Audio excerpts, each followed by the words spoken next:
大家好，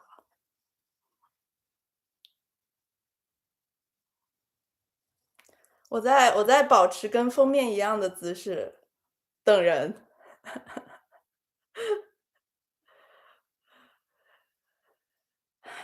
好困难，好困难。这个天气又是又是一个阴天，在不开灯的房间，当所有思绪都一点点沉淀，这种天气适合睡觉，你们知道吗，朋友们？这种天气它适合睡觉，不适合直播。很困，很困，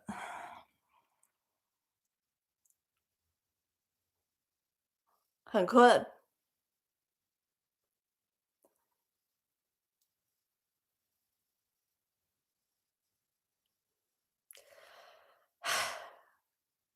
睡5秒，睡五秒，我要睡5秒的觉。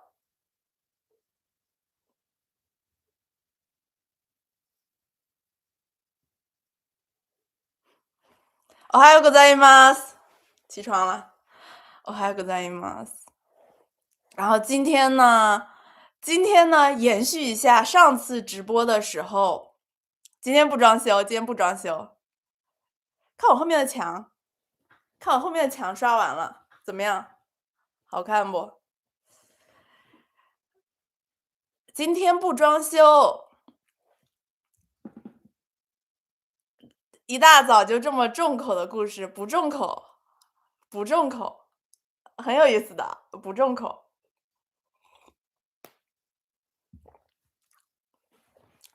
今天不装修，今天就是因为上一次直播的时候，就是有一个英文观众，让我想起了就是今天要讲的这个故事，我觉得非常有意思，所以今天跟大家分享一下这个故事。因为呢，因为因为我觉得就是搭讪这个事情，我今天要讲的这个 PUA 关于 PUA 的故事，指的不是那个煤油灯效应，指的是 pick up artist，就是搭讪艺术。然后为什么今天要分享这个故事呢？是因为我觉得搭讪这个事情，就是总是总是一些男性的情感导师在跟大家讲这件事情。而没有一个被搭讪人的而没有一个被搭讪的人的一个反馈。煤油灯是什么？煤油灯，对，是这个 PUA。煤油灯就是那个呀，你不知道煤油灯就是就是在感情中，谁给他解释一下？我也不知道煤油灯怎么解释，谁跟这个朋友解释一下？煤气灯，不是煤油灯。不是煤油灯，是煤气灯。到底煤油灯还煤气灯啊？因为我们取暖用的是煤油，所以我以为是煤油灯。灯煤灯，反正就是不是那个效应。今天讲的跟那个没有关系，只是 pick up artist。因为我觉得这个跟我搭讪的人，他应该是熟练的掌握了 pick up artist，然后他用了一些小技巧在我身上。然后我觉得搭讪这个事情其实是没有道德上的瑕疵的，我觉得搭讪是一个很正常的事情。但是我觉得网上就是很少有被搭讪的人来进行一些分享和反馈，导致搭讪这个事情它变得非常的难度非常高，导致搭讪这件事情变得怎么说，变成了一个男性群体单方面讨论的事情。所以今天通过分享这个故事，希望可以从一个用户角度来进行一些反馈，让我们来看一下搭讪这件事情里面哪一些部分是可以做的，哪一些部分是会有负面效果的。因为你想想，我们平时做一个产品，不管你是做一个什么产品，是不是都需要用户反馈？需要一些 feedback， 我们才能改善产品，我们才能一步一步的改善这个产品。那么搭讪这件事儿也是一样的，我觉得我们需要一些用户的 feedback， 才能更好的改善这件事情，才能让我们以后学会更好的搭讪，对吧？看直播学知识，是的，今天是一期学习向的直播，好吧，学习向的直播。OK，我要开始讲了，我开始讲了，我要开始讲了。而且你们知道吗？其实我说实话，这是我这辈子唯一一次被搭讪，然后还是一个如此 drama 的搭讪，我觉得特别搞笑，我觉得简直是太 drama 了。为什么你会被搭讪？我也不知道为什么我会被搭讪，真的，我不知道我为什么会被搭讪。而且还是一个白种人的老哥。你们想想，我在一个就是外国人很少的地方，被一个白种人搭讪，这事儿发生的概率有多低呀？好，我要开始讲了。这个故事发生在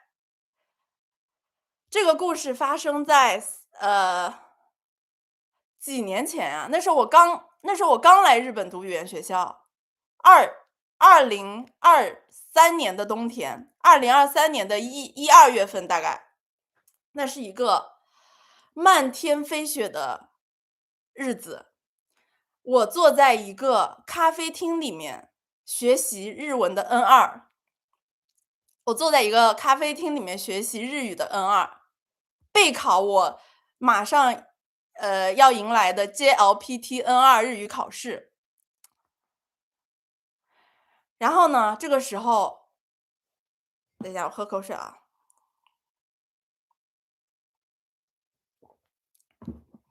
然后呢，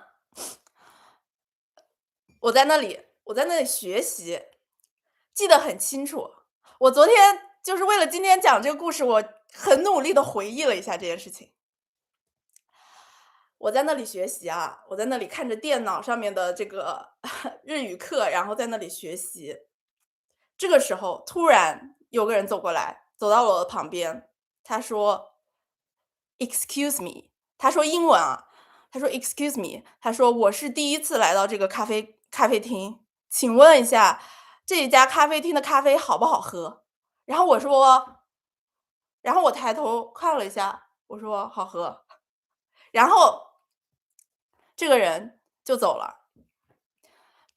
这个人是一个什么人呢？这个人是一个怎么形容呢？我觉得他看起来年纪，我的主观判断，他的年纪大概可以当我舅，但是这是我的主观判断，因为我不是很确定，说不定人家跟我是同龄人呢，对吧？我那天有化妆吗？我那天没化，我那天可能就跟今天差不多吧，跟现在差不多吧，没化啥妆，化点底妆吧。而且我那天穿的非常的土，我穿着一件非常土的白色的羽绒服，然后一切都是非常土的一个模样，跟外表没有关系。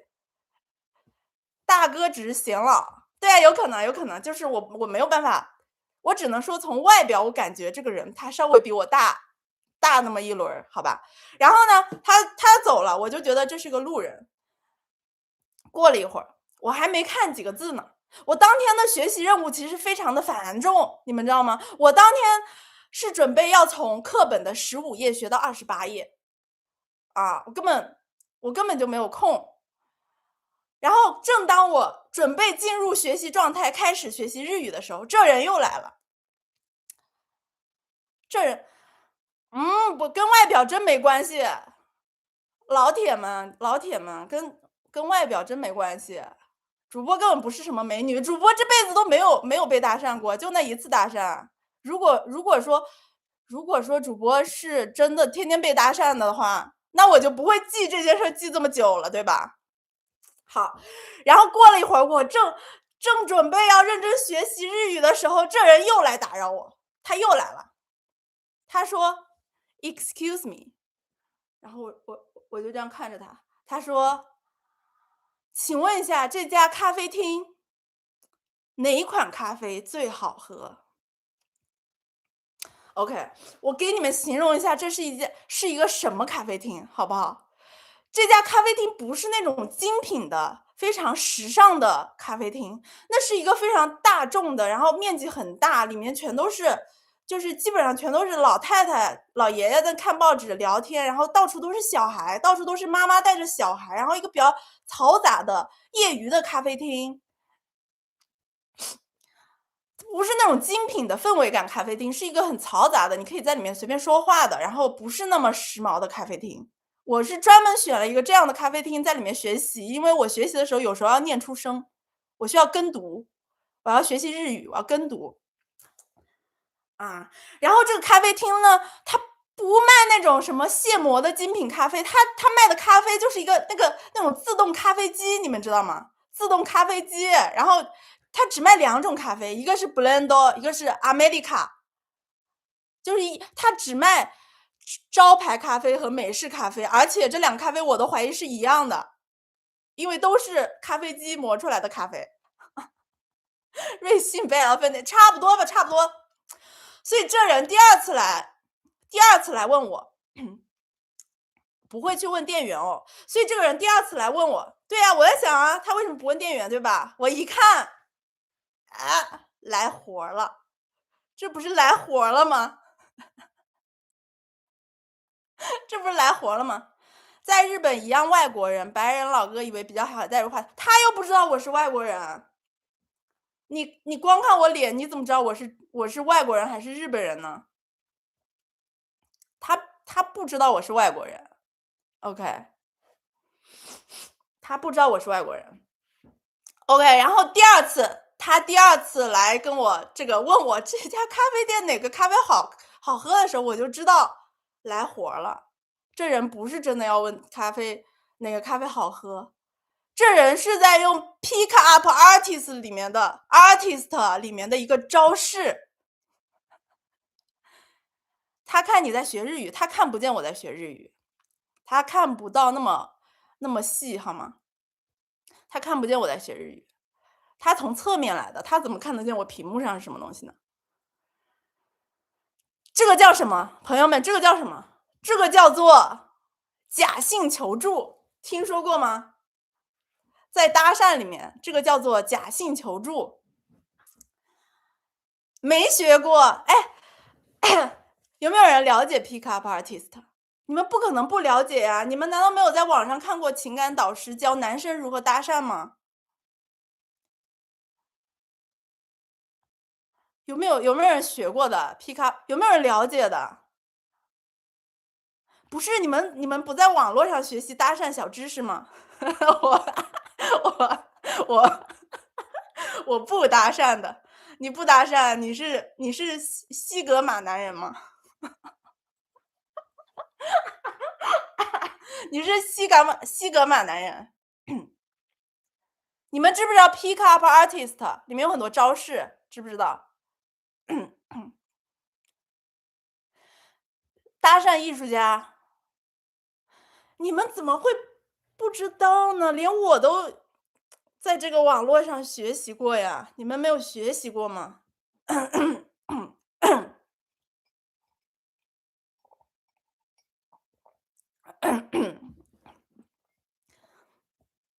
找漂亮女生问路，对呀，这个东西叫什么？叫假性求助，就是其实你问的这个问题，它本身是非常的不重要，或者说你本来就知道这条路要怎么走，但你现在想搭讪这个人，你就得找个借口去跟他说话呀，对吧？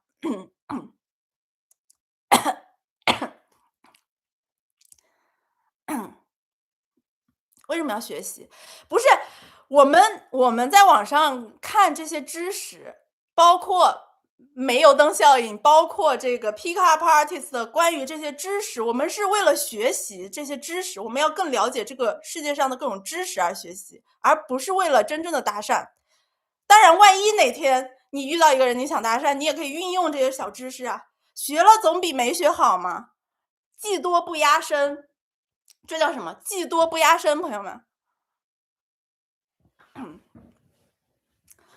在欧洲和中国都遇到好几次传教士话术的人，不是传教士，这个人不是传教士啊，他就是来搭讪的。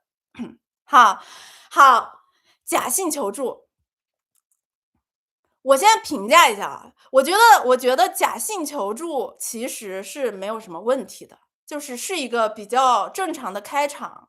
你通过问一些比较憨的问题，比较傻傻的问题，然后你去制造一个跟别人说话的一个开头的机会，我觉得这件事儿是没有什么道德上的瑕疵的哈，这件事儿是可以做的，也不会引起太大的反感，只不过别人会知道你在搭讪。只不过别人会说：“啊，问这么弱智的问题是在搭讪吗？”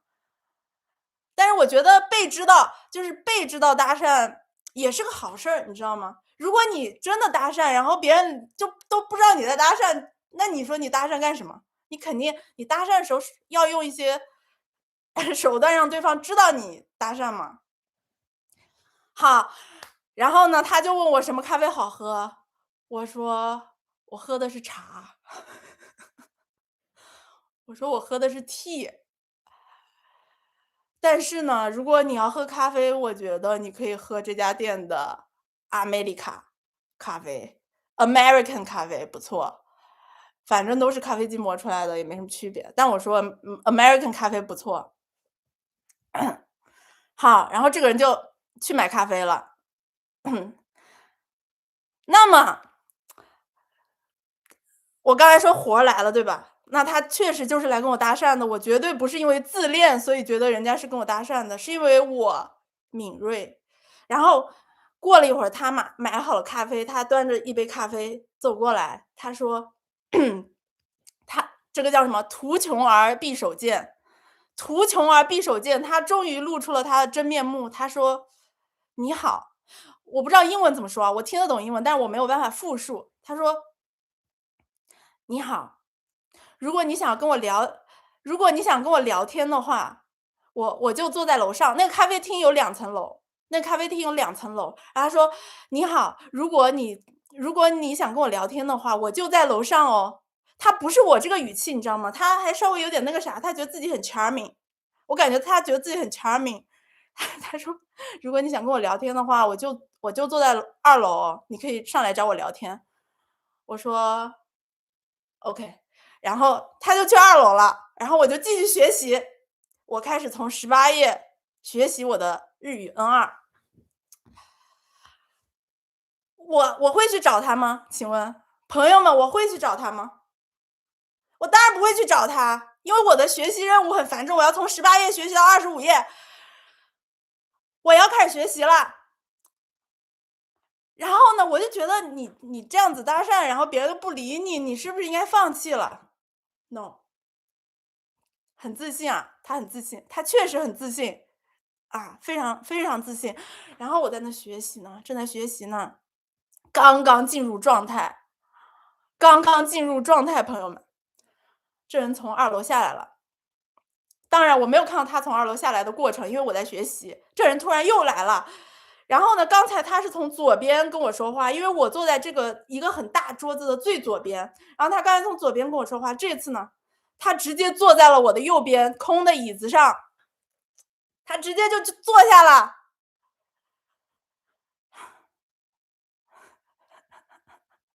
他坐在我的右边，他说：“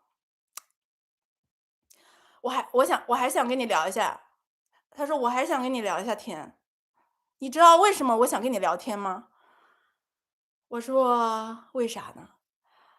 他说：“Because you're unique。”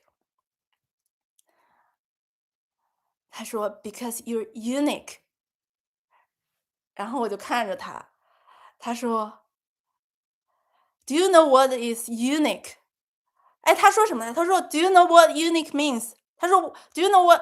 他就是问我，他说：“你知不知道 unique 是什么意思？Not unicorn, it's unique。”就是这人他这人他甚至不太确定我能不能听得懂英文。他他对我的英文水平是如此的不自信，他他还要跟我聊天儿。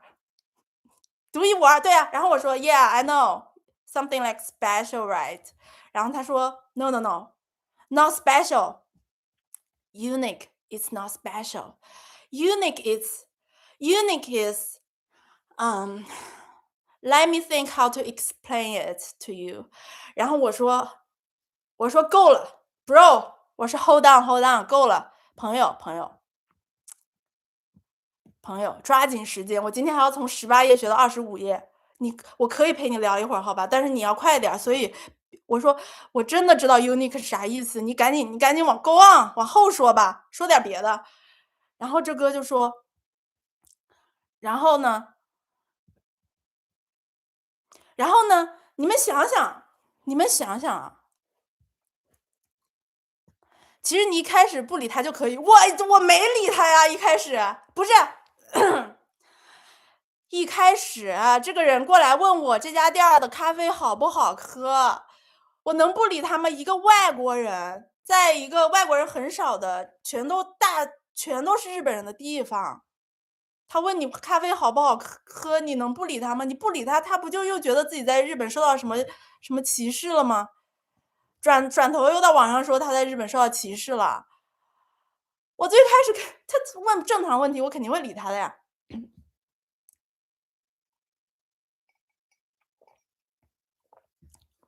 然后我就说我知道 unique 是啥意思。然后我说老哥，我知道 unique 是啥意思。然后呢，但是 to be honest，我没有在 recently I don't need a boyfriend。我直接跟他说了，我说我最近不太需要一个男朋友，这个是大前提。So，然后他说 no no no no no no，我也没有在 finding a girlfriend。他说我没有在 finding girlfriend，我就是想找人聊聊天儿。我在日本都没有人会说英文，我已经太久没有遇到一个能说英文的人跟我聊天了。我在想，你刚才还在怀疑我听不听得懂 unique， 你现在又觉得我会英文了，就因为我听懂了你问哪杯咖啡好喝，就因为我知道 unique 和 unicorn 的区别，你现在又判断我会英文了。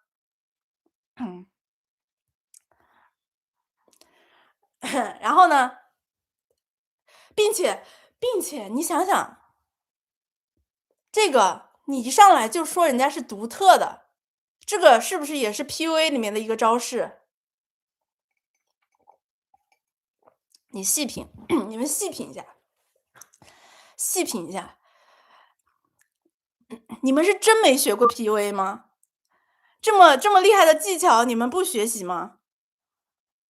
你们真的现在没有，现在看直播人没有人学习过 PUA 啊？我还今天想跟大家讨论一下呢，没人学过吗？这个是西方的人比较那个的吗？没有学过那么话，就是如何掌握人心，如何这个让别人迅速的爱上你，巴纳姆效应没学过吗？就是你要让对方觉得你看见了他啊，你看见了他，你看见他独特性了。你看见他是一个 unique 的人了，你看见了他跟别人都不一样了，对方就会爱上你。学过没？学过没？PUA 是情感勒索的意思，PUA 后面衍生出了情感勒索意思，但它最开始 pick up artist 的意思。你就是因为学了才诞生。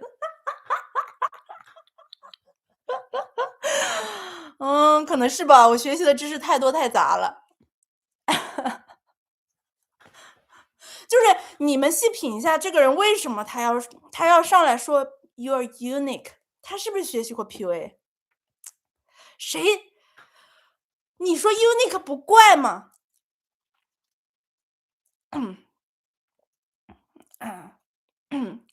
谁一上来就说 you're unique， 你是好独特的。我暂且不说你作为一个日语明显非常不好的白种人，你刚刚来到亚洲国家，不那么久，或者说你确实也不是对亚洲那么的熟悉，你是否分得清不同亚洲女生的脸长得有什么不一样，我都保持怀疑。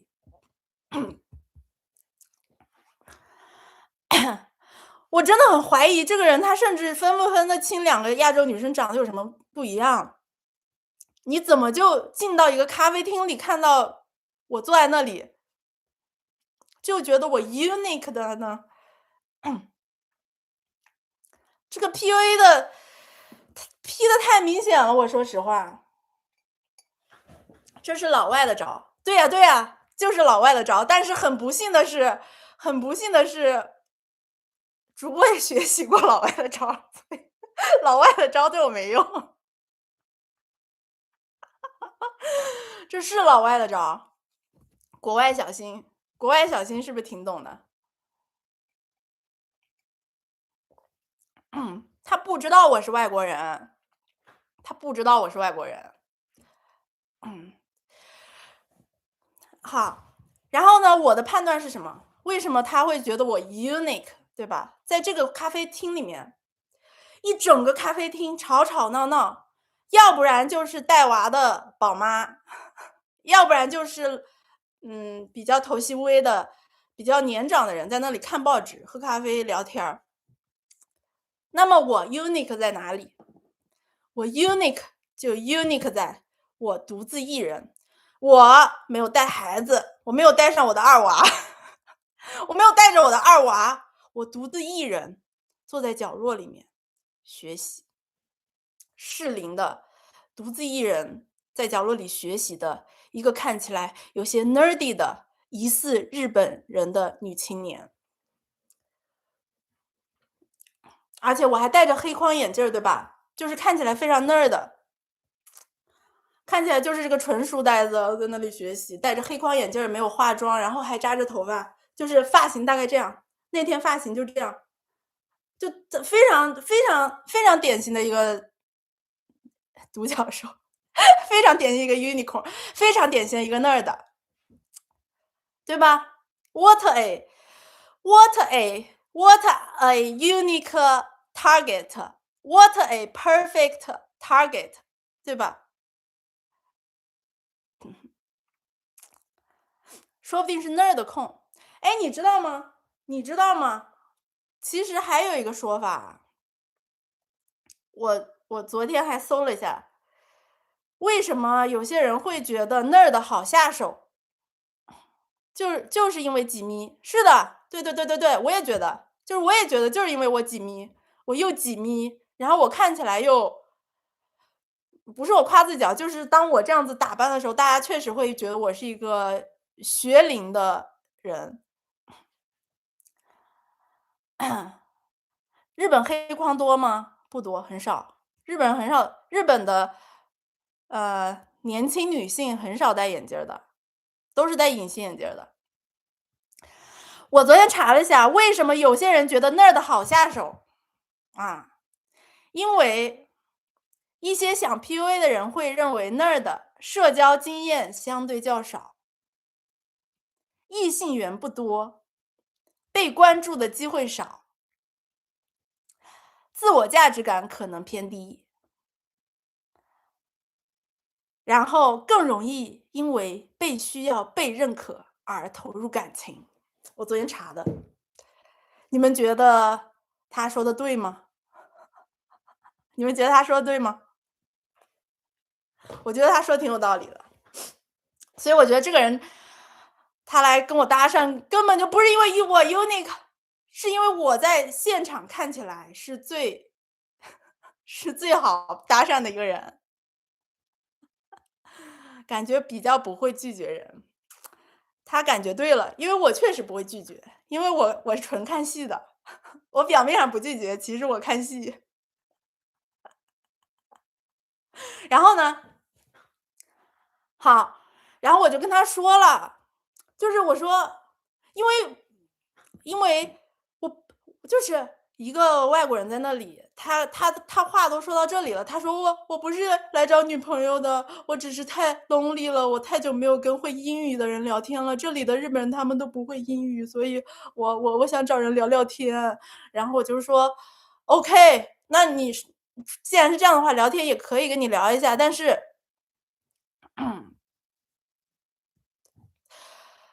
然后我就跟他说了两个大前提，我说 recently 我没有需要一个男朋友，其次我不是 Japanese，我是 Chinese。我跟他说我 actually I'm not Japanese, I am a Chinese。然后呢，当我说，因为我觉得这个西方人他既然是来到日本的，肯定是对 Japanese girl 更感兴趣，对吧？他可能就是不会喜欢中国女生，所以呢，我就说你搭讪你要找对的目标，对吧？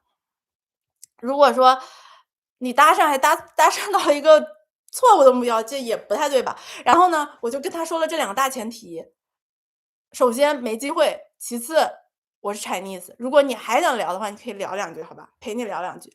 然后他听到我是 Chinese，他稍微有一点点惊讶啊，稍微说哦，他说哦，Chinese，哦，OK。然后他走了吗？没走，他实在是找不到适龄青年了，他没走。他想了一下，他可能觉得这个确实是找一个适龄的女青年，且听得懂英文的人太不容易了。然后他就说："OK，我真的只是想聊聊天而已。"然后呢，那么现在目前的情况是他已经知道我是一个外国人，他也是外国人了，所以他第一个话题是什么？他的第一个话题是外国人在日本是否惨遭歧视。他说："哦，你在日本有没有受到过歧视？"我说："嗯。"我说："嗯，没有。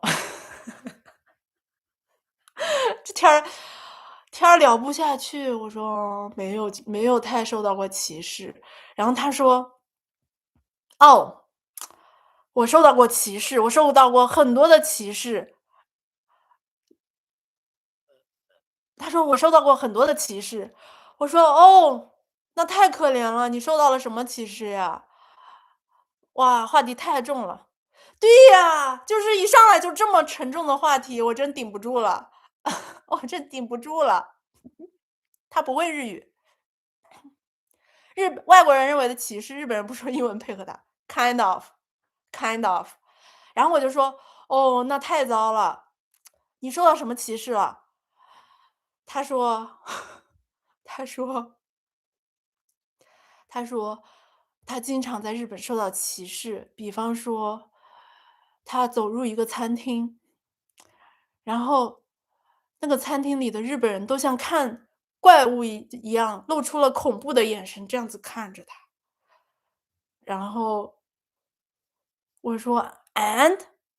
我说："除了这个呢？"他说："就没有了。"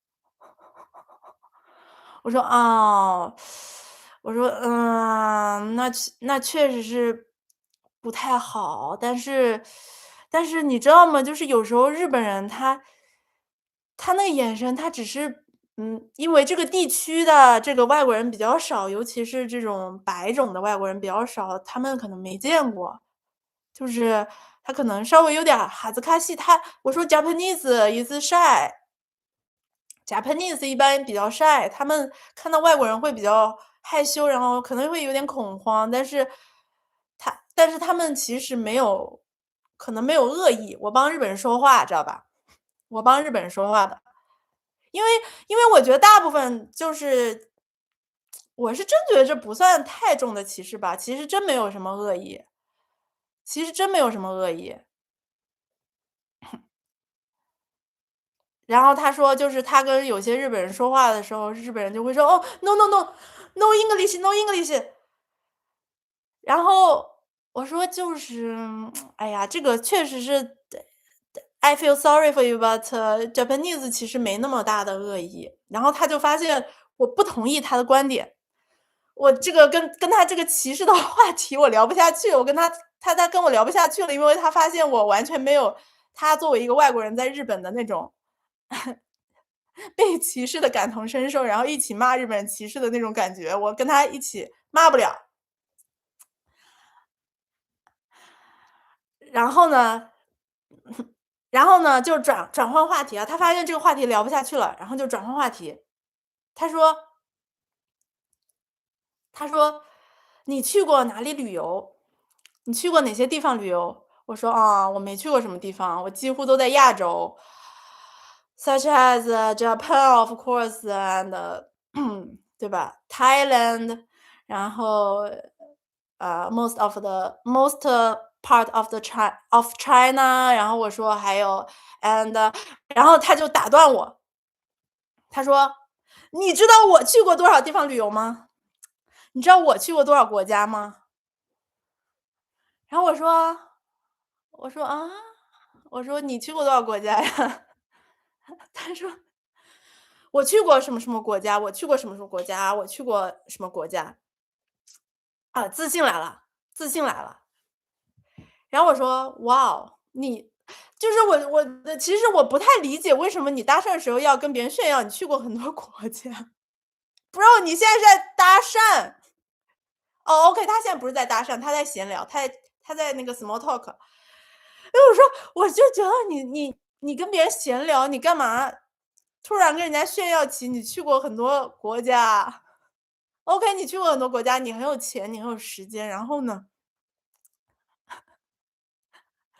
然后呢，他就说他去过很多国家。我说：“哦，哇哦。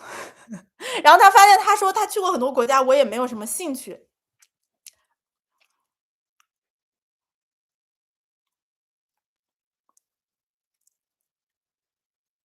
中中年老师也这样。可是老师讲课的时候是单方面讲啊，他肯定要分享一些自己的经历啊。就像主播直播的时候也是单方面在往外讲故事，所以我只能一直在讲我自己的经历啊。但是我觉得你在现实生活中1对1跟人聊天儿的时候，你不能这样子吧？崇拜我吧，爱上我吧。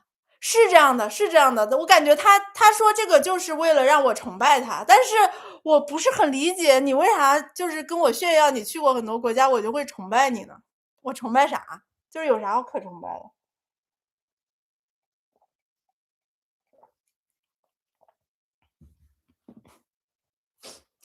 然后呢，对，然后呢，他就发现他说他去过很多国家，我就没什么反应。我说哇哦，哦哇哦。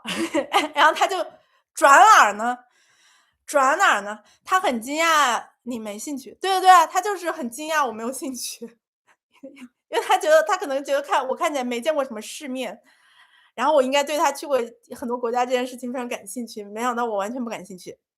然后呢，他就说到，呃，他之前去夏威夷旅游，然后他说到这个夏威夷啊，他又想起了另一个话题，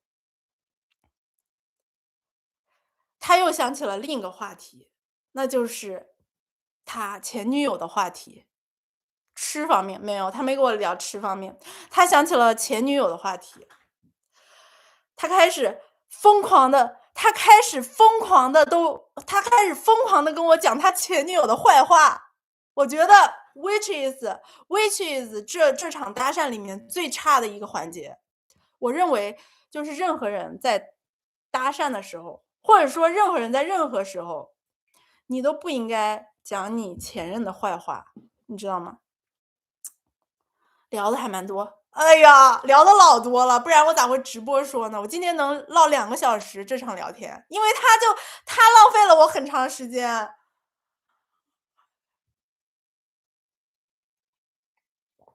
他的聊天目的性都很强。对呀对呀，我跟你说，他聊天的套路完全是 PUA 那套，就是被我识破了。他完全是熟读了 PUA 那套技法在跟我聊天，但是很不幸的是，我也知道 PUA 的技法，所以他跟我说的每一句话，我都觉得感觉学过。那你从第18页看到第几页了？还在18页呢，还在18页的第一个语法呢。我刚学第一个语法他就来了，他不让我学习。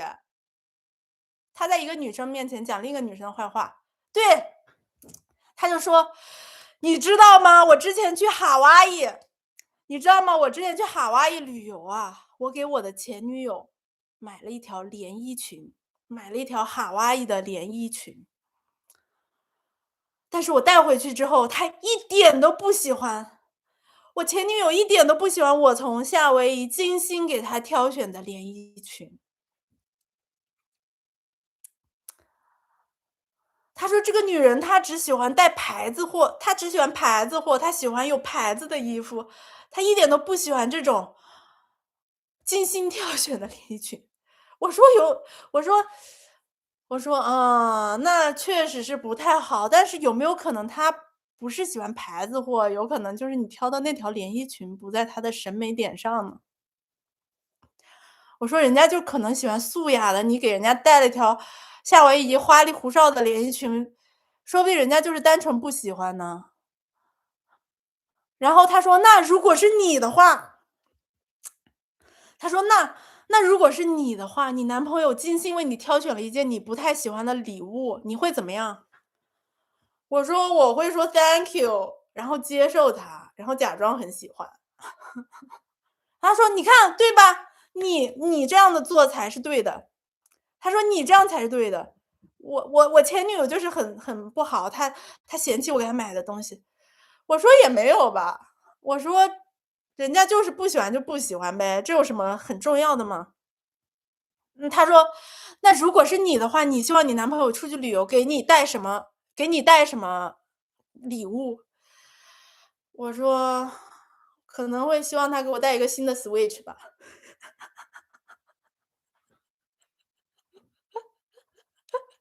就是他可能觉得我会说什么衣服啊，或者包啊，或者呃化妆品啊，什么就是比较那种女生，我说我想要个 Switch，然后这个话题就结束了，就是就是这个天儿就聊不下去了。这哥发现这里天儿聊不下去了，聊不下去了，然后他又转移了话题，就是他发现我不同意，我不我不同意他的观点。他说他前女友不好，我说他前女友这样只是诚实，不是不好。然后呢，他就继续，他一定要跟我争个胜负，你知道吗？他一定要跟我，就是我感觉他胜负欲很强。他发现我不同意，他说他前女友不好，他就很想跟我争辩，他前女友就是一个不好的人。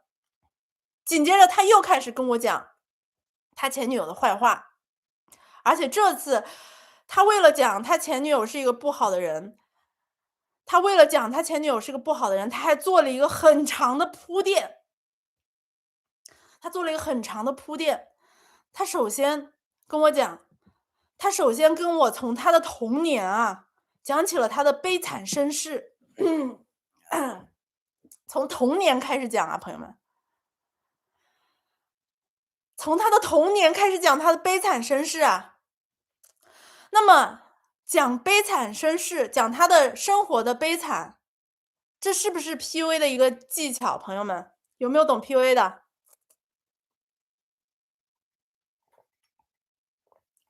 渣男起手式，我前女友对不起我，他是两个，你知道吗？他是两个招式结合在一起的。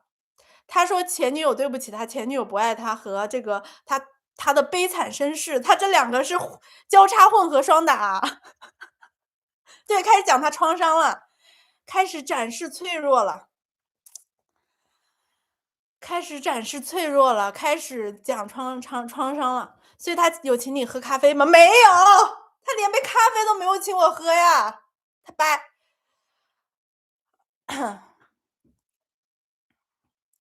帅哥才有资格讲他的原生家庭，没错，你说的太对了。哎，你说的太对了。他开始从他的童年讲起他的童年创伤，他悲惨的故事，然后他，之后有多么多么的惨，具体是什么故事我肯定不能跟你们说，因为这是人家的隐私，对吧？很悲惨，然后他的生活遭遇了很严重的挫折，很严重的挫折，非常严重。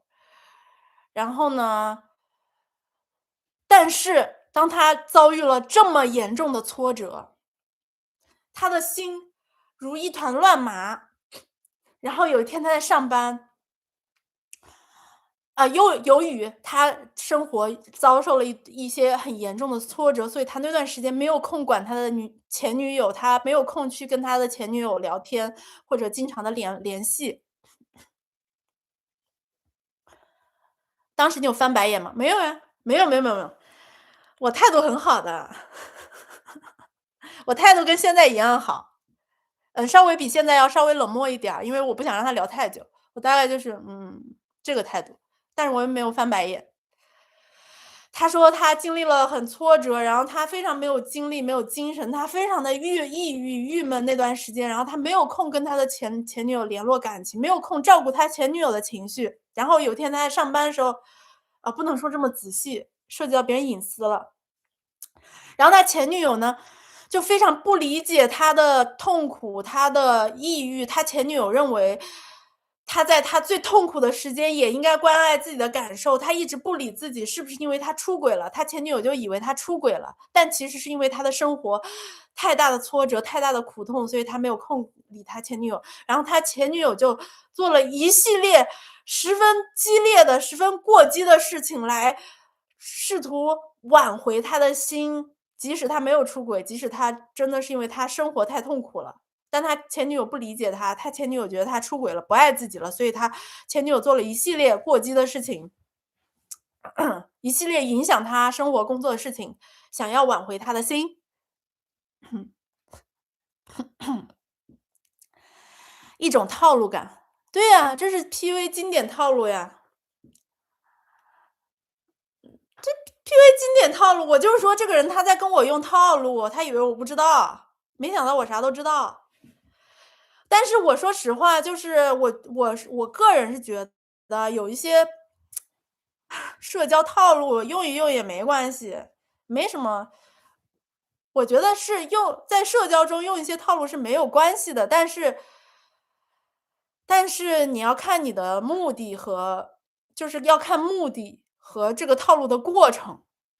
我们要取其精华，去其糟粕，你不能所有的套路都一股脑的用，这样肯定是不对的。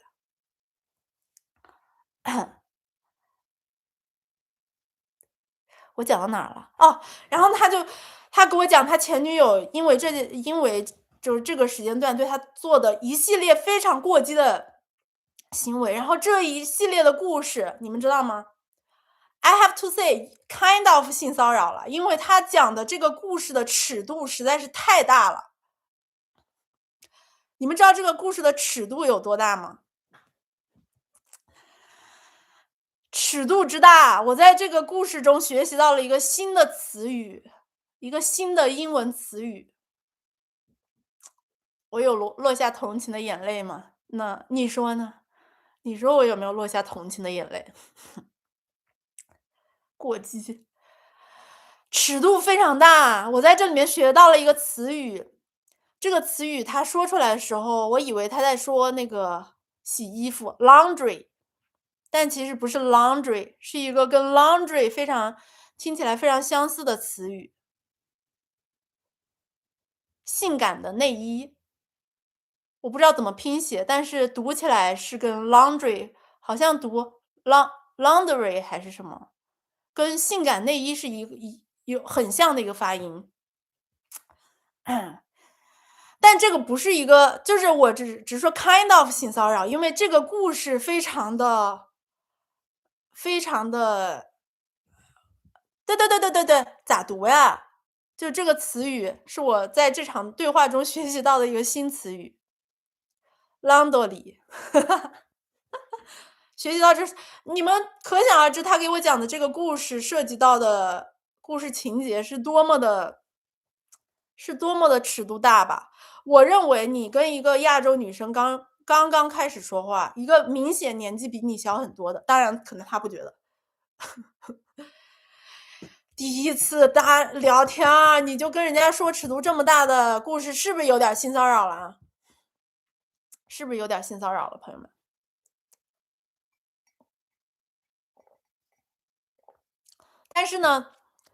但是呢我总是用比较善意的目光看待别人，只要不是像之前我控诉过的那么严重的性骚扰，这种程度，因为他这个故事的主角不是我，他并没有把什么东西往我身上投射。这样虽然不好，这样虽然确实让我感觉到有一些不适了，但是呢，我没有就是说我还是选择，稍微包容一下，说不定就是我也不了解这个外国人的这个说话语言习惯呢，万一他们尺度就这么大呢？万一他们 small talk 尺度就这么大呢？万一这人家文化呢，对吧？那我也不知道呀，然后他也没有指向我，里面主角也不是我，所以我就说 OK，那你讲就讲吧，并且我也没有展现出听到这些故事我就不要说了，不要说了，我没有展现出这种害羞的情况，我就微笑着听他讲，然后他讲到一些桥段的时候，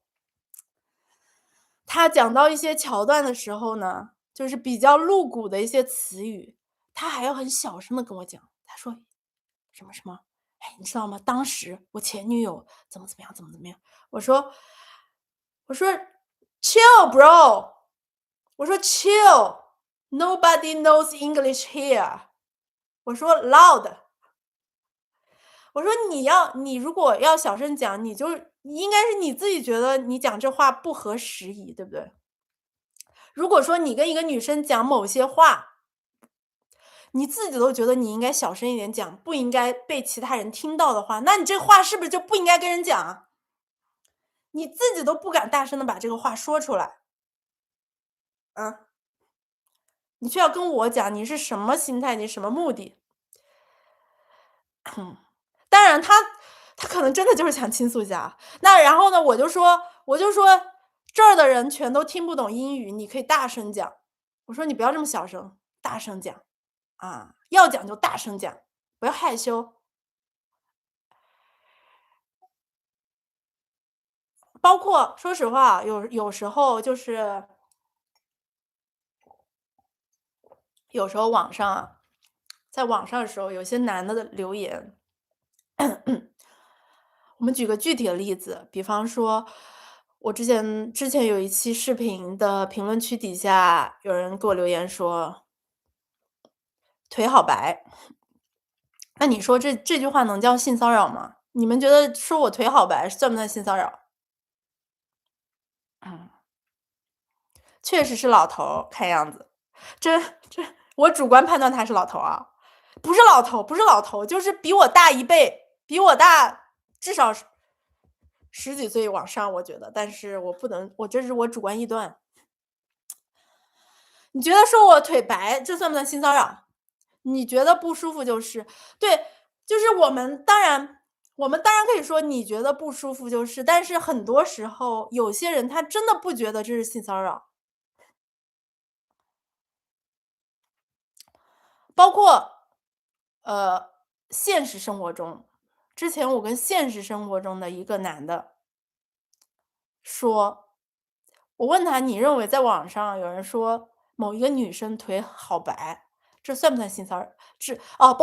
不是这样的。我当时跟某一个现实生活中的男性抱怨，我说网上不管一个女性发什么都会有性骚扰，我露个腿都会有人说你腿好白，然后这个男性他不同意我的观点，他明显的从心里不同意，他说你腿很白是夸你，这不算性骚扰。只是单纯对，他认为只是单纯陈述事实。那么说实话，我觉得这件事儿是要这样看的，我们抛开被评价的人的主观感受不谈，我们不聊我觉得舒不舒服。这件事儿它合不合适的点在于，你是否可以在公众场合大声的对另一个公众场合的不太熟的女性说出这句话。如果说你在一个公开的场合，比方说咖啡厅，你没有办法做到大声的把这句话说出来，而在网上你就可以大声的用键盘说出这句话，那你自己觉得这合不合适？你在工作的时候有一个同事穿了一条短裤坐在那里，你会跟你的同事说你腿好白吗？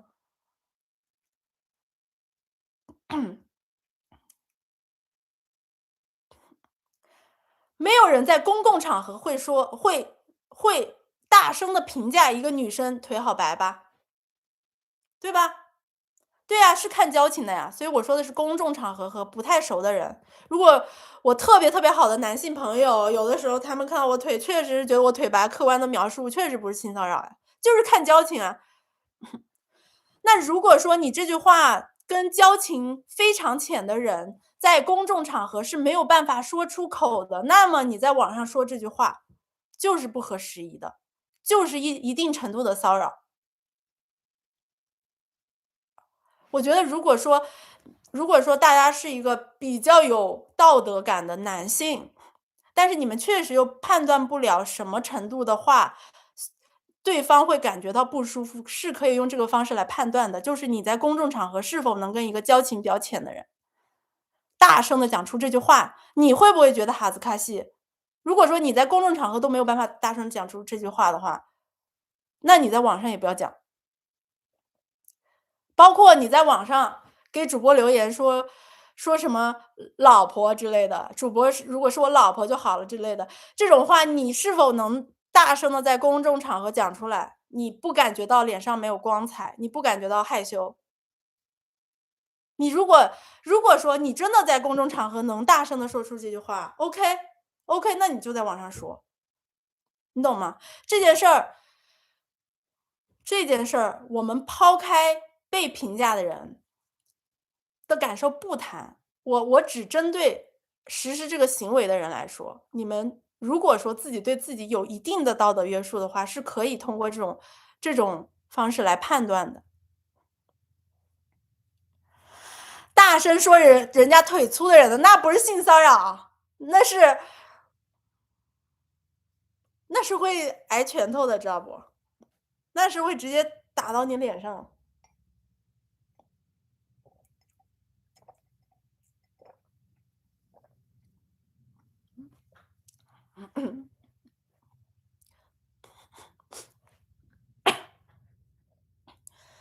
那这不是还是取决于讲的人个人吗？那是要是他超没底线，对呀，道德是用来约束自己的。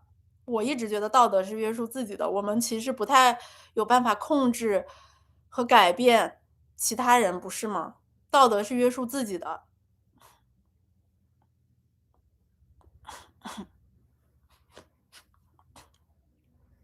喊腿粗就是白目，对，白目，白目，白目这个词很恰当，很恰当，很地道。所以当这个白人大哥他在跟我聊天的时候，聊到他的前女友，讲了一些露骨的故事，然后他自己甚至都没有办法，在一个全是日本人，没有人 understand English 的情况下，他自己在那讲英语，他都没有办法大声的讲出来，他都要用一个很小的声量跟我讲的话，那很显然，他自己也觉得这个故事讲出来是不合时宜的。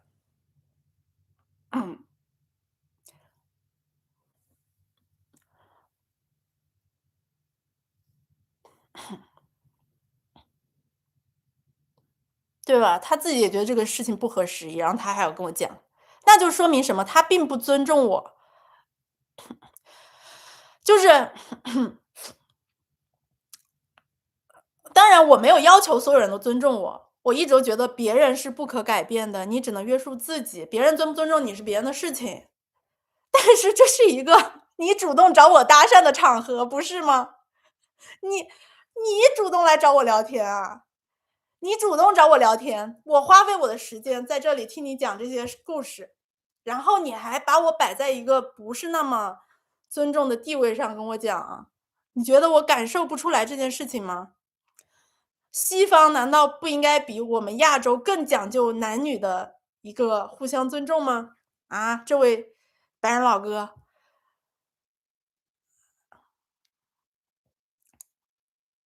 所以我说大家就是搭讪的时候，搭讪真的没有什么问题，朋友们。但是如果说你搭讪的时候，很明显的让别人感觉到了你在以一个怎么说呢？一个更高的地方在俯视对方，你并不尊重对方的人格的话，那肯定是不行的。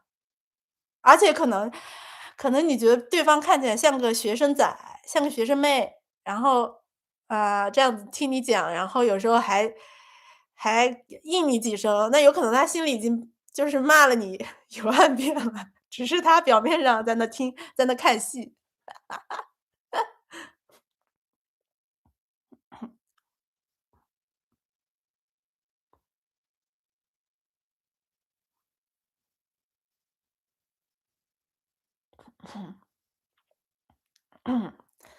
然后我跟你说这故事老好笑了，后面还有更好笑的，真的很好笑。然后呢，好，然后他讲了一些情节非常露骨的故事。我的评价啊，他讲这个故事的目的，首先是卖惨，首先是为了激发我的圣母心，让我觉得这个你好惨呐，哦，我要拯救你。其次，他是为了讲他女朋友坏话，前女友坏话，他为了让我跟他一起说他前女友坏话。但是呢，抛开这个他尊不尊重的事情不谈，他讲前女友的这个故事呀，就是我的判断，他前女友也没干啥太坏的事儿，真的。然后我就说,我说 maybe your ex-girlfriend just loved you too much. She loved you too much, so she wants you to focus on her more. 我就是觉得他前女友只是就是一个女生，她需要得到她男朋友更多的关心、更多的关注、更多的关怀而已。只是行为可能比较激烈，但是发心是因为他太爱你了。我说你前女友太爱你了，你知道吗？她太爱你了，所以她才做这些事情，你应该原谅她。然后呢，这老哥发现跟我讲了这个半个小时的悲惨故事啊，都不吃他那套，我还在帮他我还在帮他给他前女友说话，你知道吗？我永远都站在他前女友的角度在跟他说话，他发现就是我没有办法跟他一起骂他前女友了。OK,然后呢，并且太爱你也是女版煤气灯。其实是的，其实有一点儿，但是呢，我肯定不能顺着他话说呀，我肯定不能顺着他话说呀。然后我就说，You should，我说 You should go back to your ex-girlfriend。我说你别在外面搭讪了，哥们儿，老哥，你有一个这么如此爱你的前女友，你不珍惜，你在外面搭讪，你别搭讪了，你 go back，go back to her，你就应该 go back to her，你知道吗？世界上再也找不到第二个女的这么 love 你了，真的，她是这个世界上以及帮 love 你的人，你应该跟她永永远远的在一起。然后这老哥就是他受不了了，他就受不了了。然后呢，他都没生气，他生啥气啊？我还生气呢，他凭啥能生气啊？他凭啥生气？他有啥资格生气？嗯。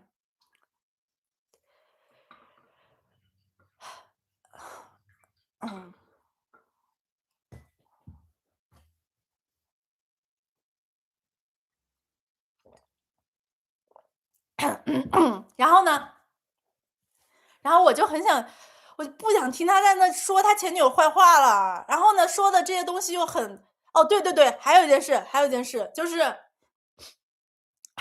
他说的时候，就是他说一些他前女友的故事的时候呢，我偶尔会说，那只是因为你前女友她比较脆弱，比较敏感，他希望你更关注他，我就会回他那么一两句。然后我回他的时候呢，他很激动，你知道吗？他讲这个故事，他讲他前女友坏话是他讲他前女友坏话的这一段儿，是整个 conversation 里面他最激动、最情绪盎然、最开心的时候。你们是怎么评价这个人？他就爱讲别人坏话，你们知道吗？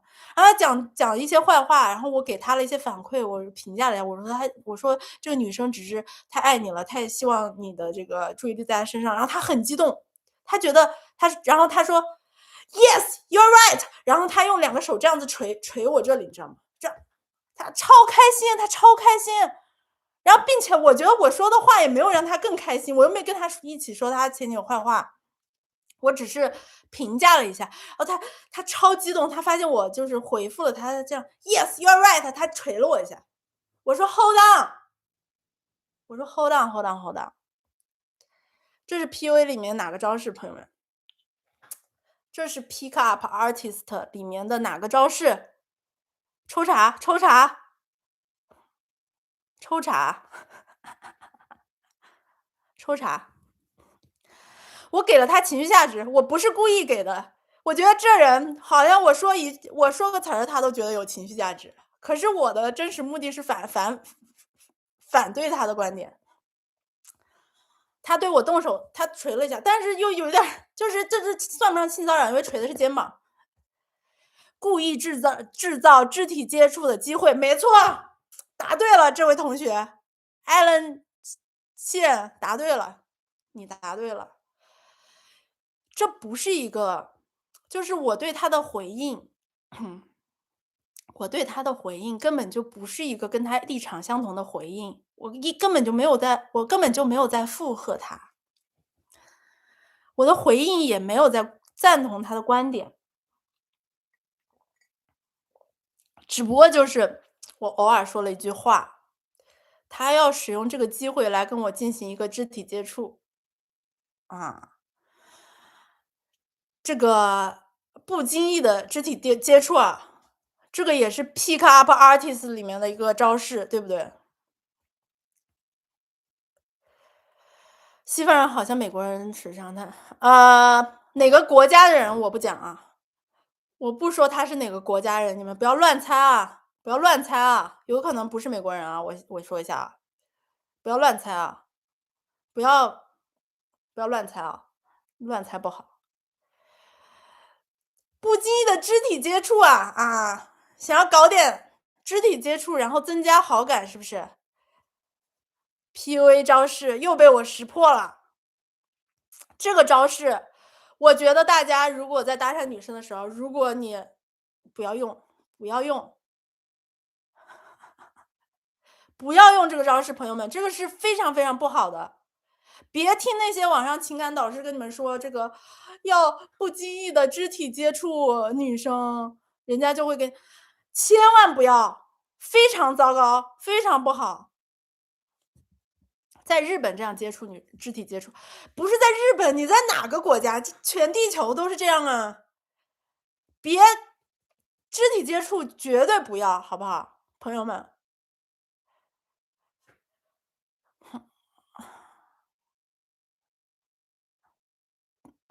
肢体接触是绝对不要的。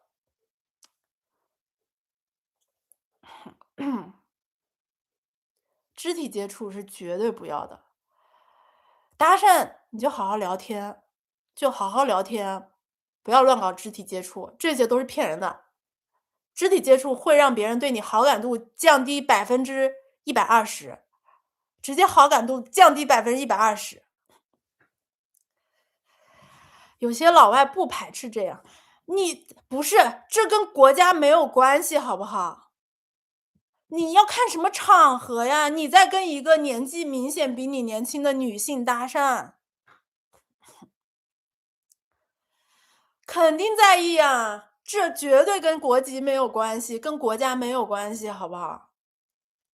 没有关系，绝对没有关系，不能干这样的事情，朋友们，不要干这样的事情。然后我就说 Hold on，我说 Hold on, hold on, hold on，no touch。我很严肃，我超严肃，我本来在笑的，我本来面部带着一点点的微笑，他肢体接触，我说 Hold on，no touch please，thank you。然后他说 Sorry, sorry, sorry, sorry, sorry, sorry。他说我只是 I am just too excited。我都不知道他 excited 啥，说实话。你这招式使用的非常的不明智，我真不知道他 excited 啥，十分突兀，真是十分突兀。然后他就再也不敢肢体接触了。他这是在测试你的软弱底线。是的，是的啊，对对对，这个招式就叫做测试底线，你知道吗？然后呢，他他就想要继续讲他前女友的这个故事，然后我十分的真的不想听了，你知道吗？我是真的不想听他讲他前女友坏话了。然后呢，我就想换个话题，我就说你在日本做什么工作？我主动转换了话题，因为我实在受不了了。我问他在日本做什么工作，然后呢，他就说哦，I work for 一个公司，然后这个公司是一个非常好的，并且我非常就是我对他的工作非常感兴趣。在他没有说出他工作之前，我非常想结束这场对话。在他说了他的工作之后，我非常感兴趣。说真的，我对他这个人虽然没有什么兴趣，但是我真的是对他的工作非常感兴趣。不是没中着，没中着，没中着，没中着，没中着。他工作确实是一个非常非常，就不是说体面，是我个人非常感兴趣。问工作不是也是比较隐私？Bro，他刚才跟我聊的东西不比工作隐私吗？他刚才跟我聊了那么多他的隐私，他从小到大的隐私他都跟我聊了，还差这点隐私啊？他自己都在那疯狂暴露隐私，还差这点啊？啊？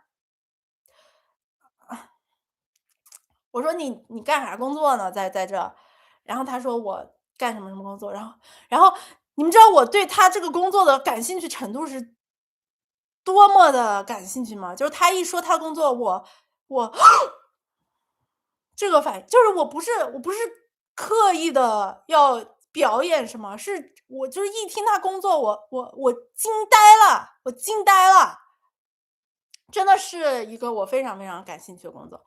然后呢，我肯定不能跟你们说是什么工作，具体工作不能说，非常感兴趣。就是我感兴趣真的跟他人没关系，真的是对他这个工作以及他工作的项目感兴趣。然后呢，在我很明显的表现出了这种非常非常感兴趣的情况下，如果是你们，你们会怎么做？你们想想，如果是你们太空人，对对对，就是我对他工作的感兴趣程度，就像我对太空人的感兴趣程度一样。就如果一个人跟我说他的这个工作是太空人，我也会就是感兴趣的程度是这样的，没有陷进去。怎么可能因为对一个人工作感兴趣就陷进去陷进去呢？只是单纯地对他工作感兴趣。那么你们想想，你跟一个人搭讪，你跟一个人搭讪，他很显然对你前面的话题都不感兴趣，这个时候突然有一个话题出现了，这个人表现出了极大的兴趣，你是不是应该继续讲讲这个话题呢？对吧？比方说比方说，如果我现在跟一个帅哥搭讪，如果我现在跟一个帅哥搭讪，我非常想认识他，我真的想跟他交朋友。然后呢，我们之前聊的都非常尬，没有什么共同的话题。然后这个时候他说你是做什么工作的？我说哎，我是一个 YouTuber。然后这个帅哥展现出说哇，YouTuber，我这辈子第一次认识 YouTuber。那我会怎么样？我会抓住这个机会啊！我肯定会抓住这个机会啊！我会说，哦，you know，YouTuber 是一个非常有意思的职业，因为如果你做一个 YouTuber 的话，你就有机会跟全世界各地的人交流，你可以有机会听到各种各样的声音，你可以跟各种各样的人类进行一个很有意思的交流。我觉得这份工作其实给了我非常多的灵感，我非常热爱自己的工作。你们知道吗？有什么有什么比一个热爱工作的尤其我不想说男女，但是说实话，有什么比一个热爱自己工作的男人、认真工作的男人、对自己工作充满了激情的男人更有魅力呢？就是我认为，如果说你对某一个东西有热爱，然后你把这份热爱表达出来了的话，你本身的人格魅力就是加分的。influencer，OK，influencer，我不知道啊，就是你本身的人格魅力是加分的。即使主播对吧？主播也是曾经的一个社畜，即使主播知道任何的工作，包括 YouTuber，就是任何种类的工作，这个世界任何种类的工作，它都只是一个工作，它都有很劳累的时候，它都有很无聊的时候，它都有当一个螺丝钉的时候。但是你搭讪的时候，不要把这些话讲出来呀。你搭讪的时候，你就要用一种非常对吧？搭讪其实也是某种意义上的面试，你至少得说点而且在对方对你的工作有所憧憬、有所兴趣的情况下，你还是要稍微聊一下的吧。认真工作的男女都很帅，对呀，就是帅呀。就是任何一个普通的工作，你哪怕种地，你种的很认真，都很帅啊。男生女生都一样啊，我觉得。就比方说你是一个嗯，那任何品类的工作，我觉得如果认真非常认真的话，非常负责的话，都很帅。然后呢，就是如果说你真的觉得你这个工作比较惨，你真的就是你可以说，比方说我说我是一个 influencer，我觉得我这个工作给了我非常多灵感，我可以跟全球各地的人交流，啊，非常有意思，而且也非常有创造力。只不过有时候，哦，我剪视频需要剪到凌晨3点，有些累，对吧？你可以运用这种方法来展示自己的劳累，然后获取别人的同情。这也是 PUA 里面的一个招数啊，是可以用这种招数的，只不过你要看你用的场合和时机以及话题，对不对？你可以说，其实 YouTuber 也会经常被性骚扰，你可以用一些话题引发别人的同情。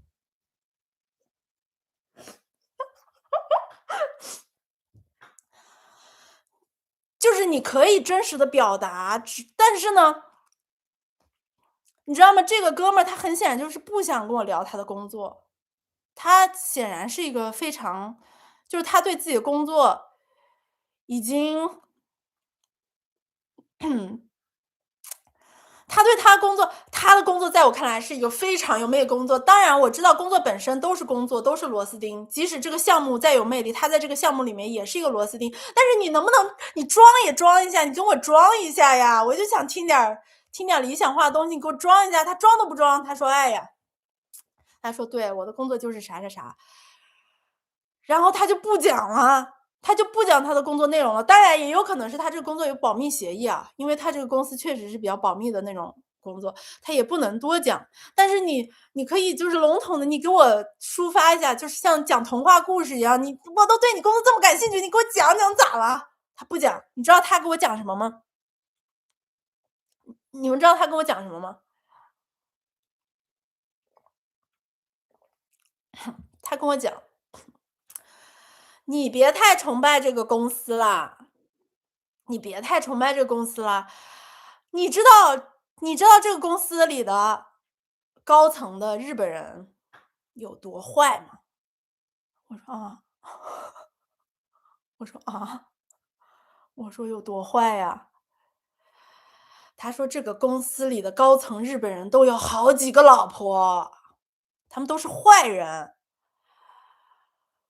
我说啊，这样啊。他说这个公司里的高层的日本人，日本领导，他们都有好几个老婆，然后住超级大的别墅，很有钱，然后里面养着好几个老婆。我说啊，那确实挺坏的啊，不太好，不太好。但问题是跟我有什么关系啊，朋友？我我又不去你们公司工作，我又不去你们公司工作，我要知道你们日本公司的高层有多坏，干嘛呀？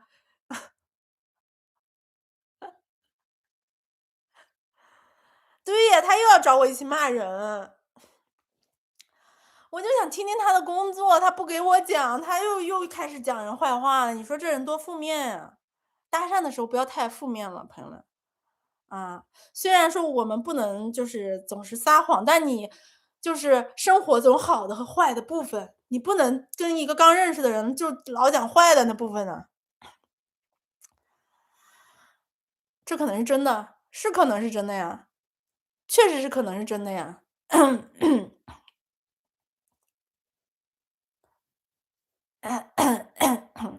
确实是可能是真的。但问题是我就想听听你工作的事儿，我真是对他工作内容感兴趣。然后我一直在想问一些更积极的，然后关于工作的事情，他就不说，他就是很显然他觉得自己就是一个螺丝钉，他其实对他这个工作没有任何的热情。然后我就觉得这很不对，你们知道吗？搭讪的时候最忌讳的是什么？搭讪的时候最忌讳的就是，首先不要太负面，其次你不要无视别人对你的兴趣点呐。首先别人对你身上某一点感兴趣就已经是很不容易的事情了，你直接无视了别人的兴趣点，人家都这么明白，人家都这样了，你还不讲讲？然后我就不开心。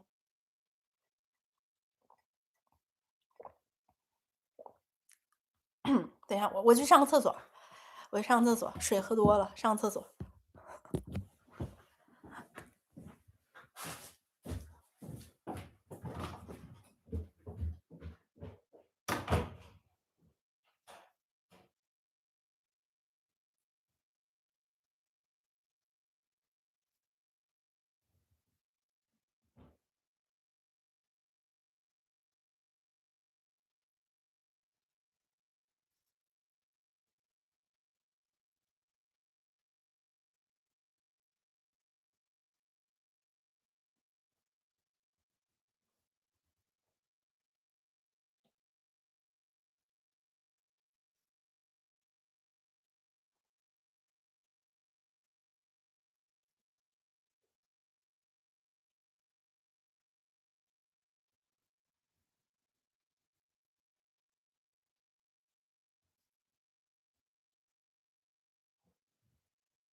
然后呢，他讲这个他的上司的坏话，讲着讲着，他可能就是他突然意识到自己好像不该讲这些，不该讲这些的原因，不是因为他认为我作为一个搭讪的人可能不想听这些话，而是他可能突然意识到他不应该讲他公司内部的一些东西给一个陌生人，然后他就突然意识到这件事，他就想把话题往好的方面扯。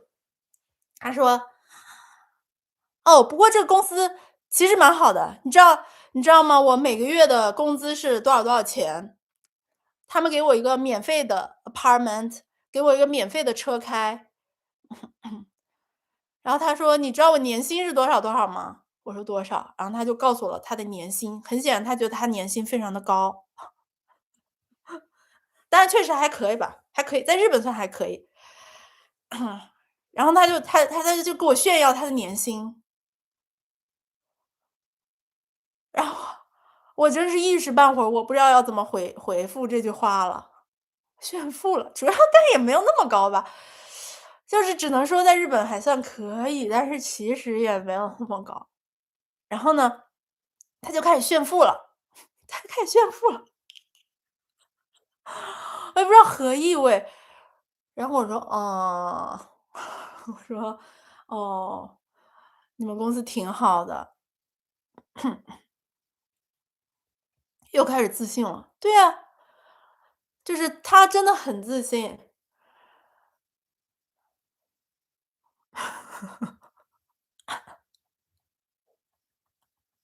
然后他说然后我就发现他也不想跟我聊他工作，那他身上是真的我没有更多的想要了解的信息了。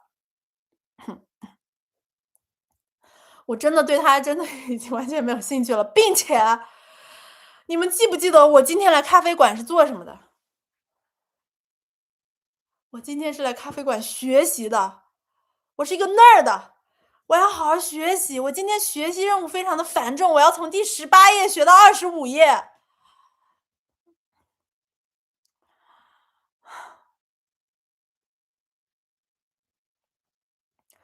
我就那时候天色已经开始晚了，而且你们知道18页到25页我要学完呢，而且你们知道有一件事非常的重要，那就是当你听多了英语之后，你的日语会变差。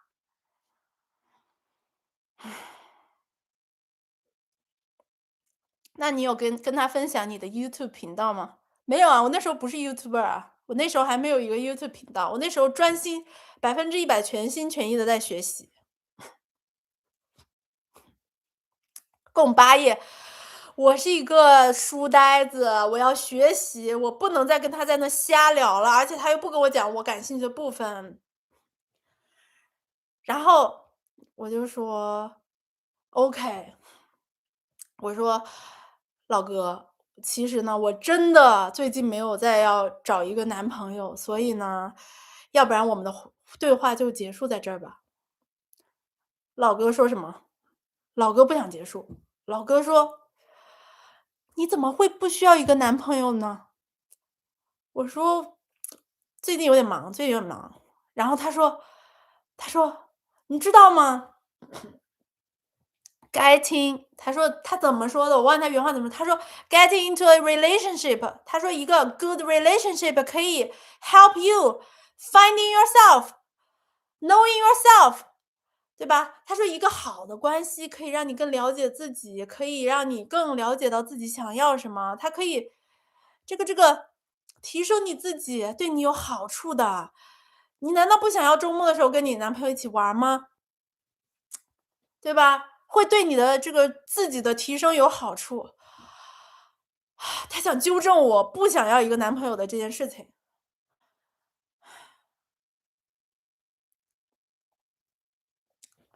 我想说有没有一种可能？有没有一种可能？有没有一种可能？有的时候，别人跟你说我不需要一个男朋友，他可能不需要的只是你。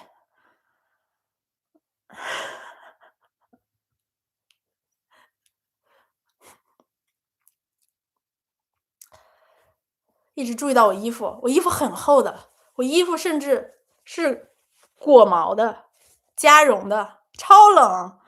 我昨天开暖气了，晚上很冷。老哥 relationship 都没了，还叫别人是啊，然后我就没办法，因为他说的这句话又非常的政治正确。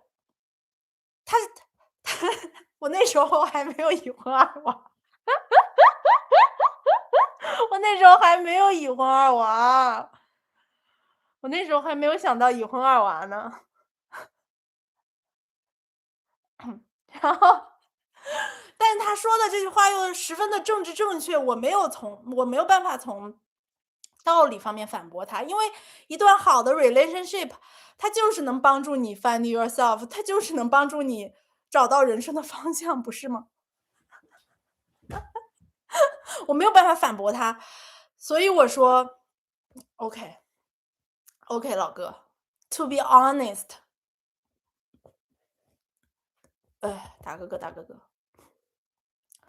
我说 OK，to be honest，或许你说应该说有男朋友，可是我刚开始没说，我现在就是说不出口啊这句话。我说 to be honest, actually I have already got a crush recently。我跟他说，其实我有喜欢的人了，虽然我没有男朋友，但是其实我已经有一个 crush 了 recently。我以为我说出这句话总能结束这段对话了吧，总能可以开始学习第18页了吧？您猜怎么着？您猜怎么着？您猜怎么着？这老哥还不走。这老哥知难而进，有男朋友更好，只剩下一个对手。你说的有道理呀、我终于知道这老哥在想啥了。这老哥不走呀，这老哥说 crush Japanese，然后我就沉默，因为这是我现编的，我哪知道我的 crush 是 Japanese 是不是 Japanese 啊？然后我就沉默，我说然后他说 Chinese，我说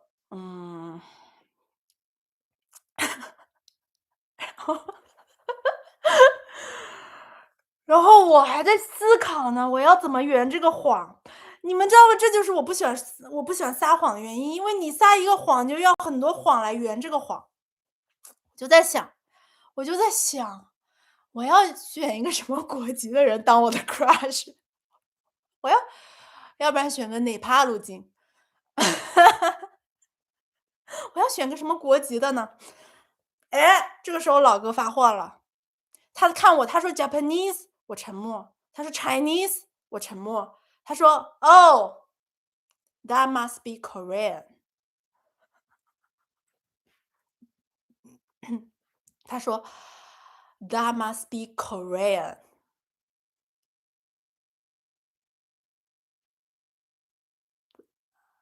他这么肯定，那我只能顺着他的话说。我说哼，哎，您猜怎么着？老哥来兴趣了，老哥，我本来以为这段对话要结束了，朋友们，聊到这里，老哥突然又来兴趣了，老哥，老哥突然又来兴趣了，老哥话题来了呀，老哥说 Korean 都不是什么好人啊，竟然是 Korean，希望现在没有 Korean 在看我的直播啊，应该没有吧？如果有 Korean 在看我的直播 ，I'm sorry，下面的这些发言都是老哥说的，不是我说的啊，跟我一点关系都没有。我对 Korean 没什么偏见哈，我对韩国人没偏见的，都是老哥说的啊。我先叠加一下，老哥说 Korean 都不是什么好人，我跟你说 Korean 不是好人的。我说展开讲讲 Korean 为什么不是个好人？Korean 怎么你了？他说，他说，他说，You know，我之前在东京的时候认识很多 Korean。你知道 Korean 来日本都是为了干什么吗？我说我知道啊。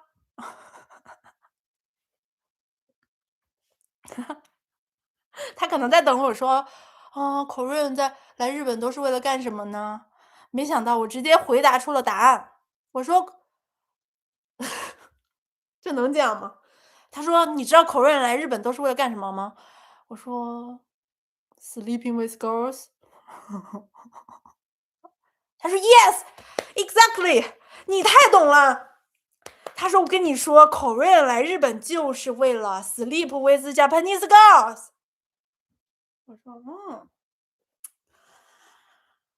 我说何以见得？他说我之前在东京认识的 Korean 都这样的，我认识的所有 Korean 都是坏人，你知道吗？你要相信 Trust me，我是唯一的好人。他真的是用好人和坏人说的，这个好人和坏人不是我说的，你知道吗？不是我现在跟你们说出的词汇，是这个老哥他自己说的。他说自己是个 good person，他说 I am a good person，Korean 都 bad。然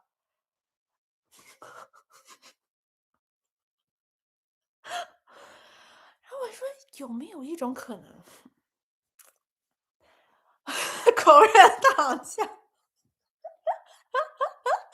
真的对不起 Korean，真的对不起 Korean，Korean 真的躺枪了。Korean 躺着中枪了，朋友们，真的对不起韩国人，就无辜呀！韩国人在这场对话中承担了什么角色呀？韩国人真的无辜呀！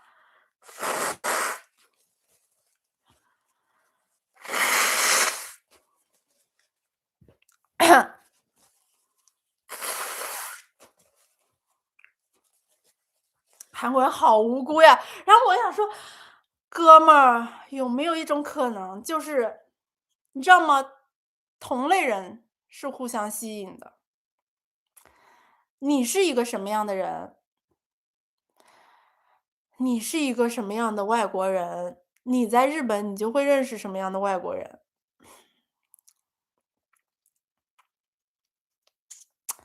那有没有一种可能，我的那个 crush 他不是这样的人呢？对吧？你咋知道我 crush 的人跟你认识的 Korean 就是一样的 Korean 呢？我还是那句话啊，同一个国家、国际一样的人，他不一定性格就一样，对不对？每个地方都有好人坏人，这话还用我说吗？替身使者吸引替身使者，是的呀，真的100%，替身使者吸引替身使者。然后终究是日本鸟侦探。然后我真的累了，我说我真的累了，我说我真的要从18页学到25页，我说嗯，我说我说我真的不太需要一个男朋友最近。然后老哥说，老哥真的究极失望，老哥超失望的，老哥超失望啊，老哥就是老哥就听到我真的究极拒绝了他的对话，我希望赶紧结束对话。老哥就说："OK。"他怎么说？他说："OK，我懂了，我最后还是输给了一个韩国人。"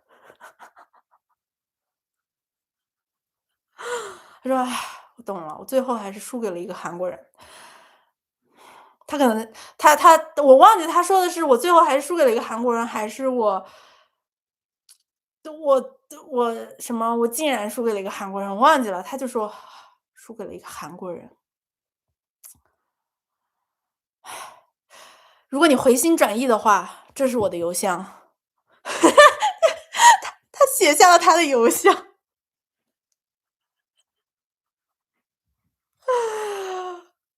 在这种情况下，他叹着气，写下了他的邮箱，一个小纸条，那个给了我。他说：“如果你回心转意，如果你如果他怎么说的？我英语我忘记了，他可能说的是 if you wanna chat with me later, email me。"他可能这么说的吧，我忘记了。永不妥协。然后我就说 OK，我说 OK，不对，他在我右边。我说 OK，Thank you so much。他说 Trust me，我真的是一个好人。他真跟我说这句话，他说 Trust me，老哥真是个好人，老妹儿，我真是个好人，我不是坏人。他那时候已经发现我有点怀疑他是跟那些韩国人一样的坏人了。他说老妹儿，我真是个好人。但是我觉得我有点没有希望了。Never mind，我还是把我的邮箱给你吧。我说 OK，Thank you，Maybe I'll email you later，Maybe，Thank you。然后他走了。这场史诗级别的抓马搭讪终于结束了，我终于可以从18页开始学习了，也不知道今天能不能学习完到第25页。啊，力竭了。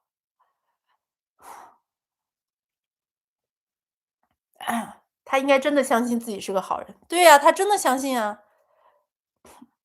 没有一个人觉得自己是坏人吧？哪有坏人会说："哦，你知道吗？我是一个坏人。"所有的坏人都会说自己是好人啊。所有的坏人都会说自己是好人，而且他们是真心实意的觉得自己是好人。那纸条还在吗？搬家时候扔了，没搬家之前放在家里的，因为我觉得太搞笑了，就放那里了。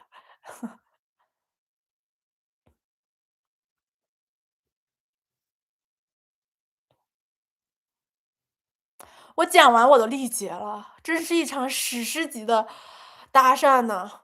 就是主播我呢，这辈子鲜少被搭讪，真的。又不是啥美女，从来没有被搭讪过，就来了日本，就被人搭讪，还是个白人老哥。然后他搭讪的手法还这么的这么的 PUA。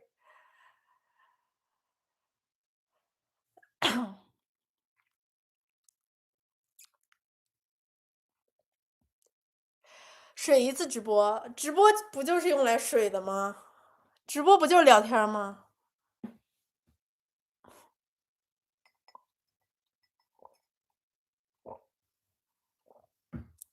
他帅不帅？你说呢？如果说，如果说是里昂纳多长相的人来跟我搭讪，他问我：“嗨，我是第一次来这里，请问这家咖啡店的咖啡好不好喝？”那么我会怎么样？我会直接起立，会说：“哦，想必你不会日语吧？我带你去柜台挑选咖啡怎么样？哦，想必你刚来日本，应该对日本不太了解吧？你坐在我右边怎么样？我可以给你介绍一下啊。如果你生活方面有什么困难，这是我的邮箱，email 我，我会帮助你。你说帅不帅呢？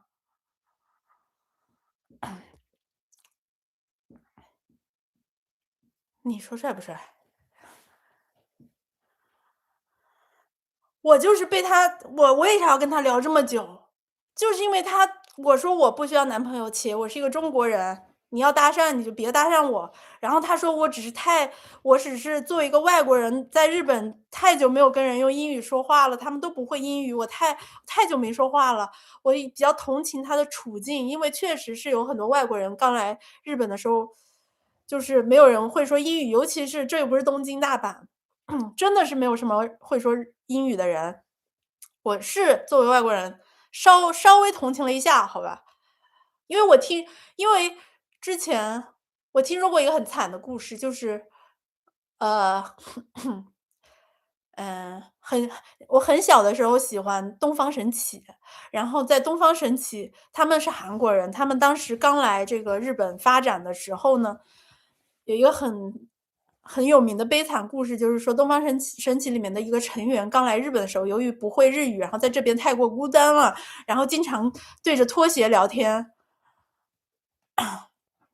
经常对着拖鞋聊天，这件事情深深地印在了我的心里。那是我很小的时候听到的一个悲伤小故事，孤独异国他乡悲伤小故事。所以呢，我一听这个外国人他说他太久没有跟会英语的人聊天了，我就觉得有点惨，我就说可以聊一下，我可以稍微听一下。没想到他说那么久啊，害得我当天都没有学到25页。哎呀呀呀，气死我了！哎呀呀，气死我了！暴露年龄的主播，我的年龄还用暴露吗？我早跟大家说你多少岁了呀。刚刚那些行为丑人别做，刚刚那些行为帅哥也别做啊，我说实话。就算是里昂纳多的脸，他跟刚才进行了同样的话题，同样操作的话也不行，绝对不行。具体哪里不行？首先，来，我们总结一下技术点。本期技术要点，好吧？首先，总结一下。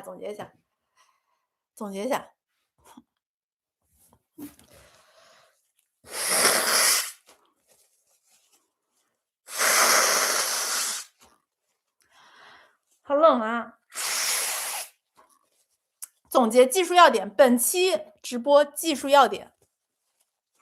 首先，你刚开始，你如果在路上看到一个人，你想搭讪，我们都知道搭讪这个行为是一个非常，我看这个的 ROGERYU 9944，你在干什么？你在说什么？有礼貌吗你？你跟这个老哥差不多水平啊。首先，搭讪不是原罪，搭讪是一个很正常的事情，是一个社交手段。那么但是我们都知道，搭讪的初心，搭讪的原因，基本上都是因为外表嘛，对吧？你不要去因为一个人他看起来像那儿的，他像一个学生妹，他看起来好掌控，他有可得性，他是这个看起来非常容易上手的一个人，看起来非常听话，看起来非常容易害羞，你就去搭讪别人。如果如果是这种 target 形式的搭讪，不要，no，绝对不行，绝对是不行的。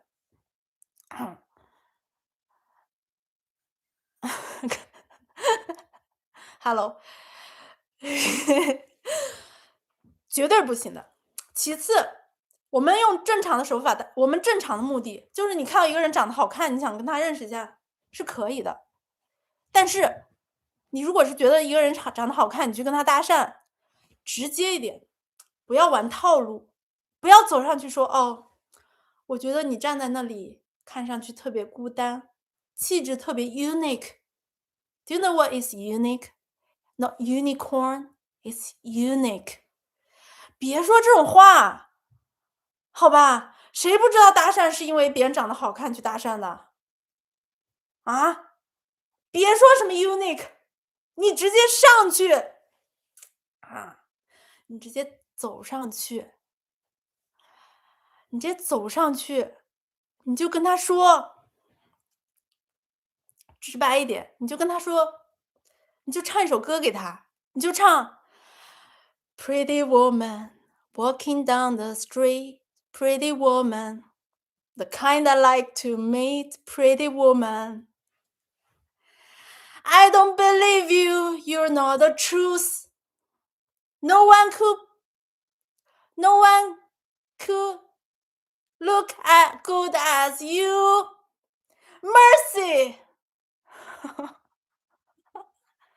你直接一个 mercy 给到。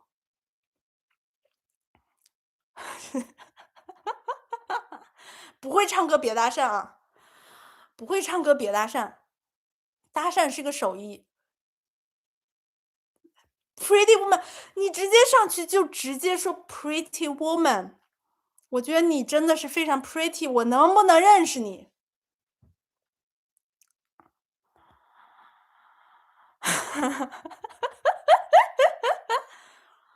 别说什么 unicorn、unique，别搞那些假大空的话。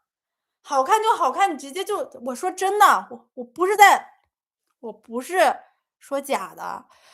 你们跟女生搭讪，我不知道男生被搭讪是什么心态，但是我可以站在女生的角度告诉你们，女生被搭讪，你不要搞一些类似性骚扰的事情，正常的搭讪，然后你就是你的打扮以及你的形象不要太猥琐。你去搭讪，你说：“你好，我觉得你长得很可爱，你长得很漂亮，你很有气质，是否可以认识你一下，留一个联系方式，不行也没关系。”正常的女生，在遇到有人夸她好看的时候，一定是开心的。当然她可能会拒绝你，但她的内心不会是带着非常反感来拒绝。前提是你不要太猥琐，前提是你这个人不要太猥琐。如果你太猥琐，你先改造一下自己，啊，照照镜子，照照镜子，太猥琐不行啊。变成骚扰就是你自己有问题，你自己没照镜子，太猥琐了不行啊。自己调整一下自己的形象，没有丑男人，只有懒男人。学一下化妆啊，去做一下医美，调整一下形象。当你觉得自己看起来顺眼的时候呢，你就可以去搭讪了。你直接 pretty woman， 没有女生会真的生气，真的，绝对不会。因为虽然我没有怎么被搭讪过啊，虽然我没有怎么被搭讪过，但是我有女生的朋友呀，我有美女的朋友呀。我跟我美女的朋友走在一起的时候，我的美女朋友被搭讪过呀。不会生气的，就是会拒绝，但不会生气，顶多就是说啊不好意思，我有男朋友了，或者说不好意思，不是最近没有在找男朋友。被拒绝有什么可怕的呢？被拒绝就拒绝了。但是呢，就是你能做到的，你分内你能做到的事情，啊，就是真诚一点。你看上别人脸了，你去搭讪，你就真诚一点，直接告诉别人你长得可爱，你好看。真诚是社交里面唯一的要义，朋友们。是，真诚才是必杀技。被事后 po 在 Threads 上面，不会，真的不会。我再重申一遍，虽然我没有经常被搭讪，但是我的美女朋友们经常被搭讪，我是会围观的，且他们被搭讪之后，我是会跟他们唠的，所以我知道女生被搭讪是什么感受，没有太负面的感受，如果你不是搞性骚扰的话。不要相信长得好看的人说，不是我的，不是我，首先，我不知道你是在说我长得好看还是什么？你说我没女朋友吗？跟长得好不好看没关系，就是不是，就是好不好看是一个主观的事情。但这个女生如果被另一个男生搭讪，他说觉得你长得好看的话，那他就是不会生气啊，他可能就是只是拒绝，礼貌拒绝而已，不会生气的。一堆被搭讪的抱怨文，那我就不知道了，可能我认识的美女都不会生气，要不然就是被抱怨的，就是你自己的形象没管理好，朋友。被抱怨肯定有被抱怨的理由，正常情况下是不会的。日本人会主动搭讪吗？哎呀，我想起来了，确实是有日本人搭讪我，但是那种搭讪就是更不怀好意的了。之前我在药妆店打工的时候，就是站在外面举牌子，就有日本人搭讪。但是那种就是比较繁华的地方，日本人搭讪都是不怀好意的。就是你正常搭讪还是不怀好意的，别人是能看出来的。你们是觉得女生都是傻子吗？啊？你真不真诚？你到底是怀着什么样的目的？你到底是欣赏对方，还是因为对方的可得性而搭讪？还是你有什么目的？别人都能看出来的呀，你懂吗？你问问自己的心，你是以什么目的在搭讪？嗯。日本闹市区的那种搭讪才是真的恶心人。就是我在药妆店举着牌子在外面，然后就会有一个日本男的走过来，他本来是在这个药妆店哦，不对不对，我想起来了，他本来是路过这里，然后我不知道他是这个叫什么来着，假装求助，想搭讪，还是他真的求助。他第一次跟我说话的时候是问路，他说什么什么店在哪里，我说在前面，他就走了。过了一会儿，这个男的又回来了，他说阿索巴奈，他说阿索巴奈，知道啥意思吧？听得懂不？阿索巴奈，阿索巴奈就是去玩会儿不？给大家讲一下日语啊，阿索布是玩的意思，阿索布是玩的意思。那么阿索布结尾的单词要变成否定形式，不变成吧。阿索布是阿索比 mas 的原型，否定形式是阿索巴奈。那么阿索巴奈加一个问号，阿索巴奈就是去玩吧，就这意思，很轻浮的搭讪。然后我说阿索巴奈，然后那人就走了。因为一般如果他这样子跟日本女生搭讪，日本人一般会跟他说，就日本女生拒绝人一般都会说，可能没有时间，或者说，大丈夫です，就是稍微委婉一点。然后我就直接说阿索巴奈，然后那人就走了，就是这样。就是搭讪的目的，你开口的那一瞬间，女生就会知道。那么如果你目的是比较单纯的，那你就不要说 unicorn，你就直接说觉得你好看，然后你被拒绝和不被拒绝，你就看命呗。因为这个结果不是你能决定的，朋友们。如果说一件事情我们不能决定结果，我们只能控制自己的做法，不是吗？那么你自己能控制的就是你真诚一点，结果交给命运，对吧？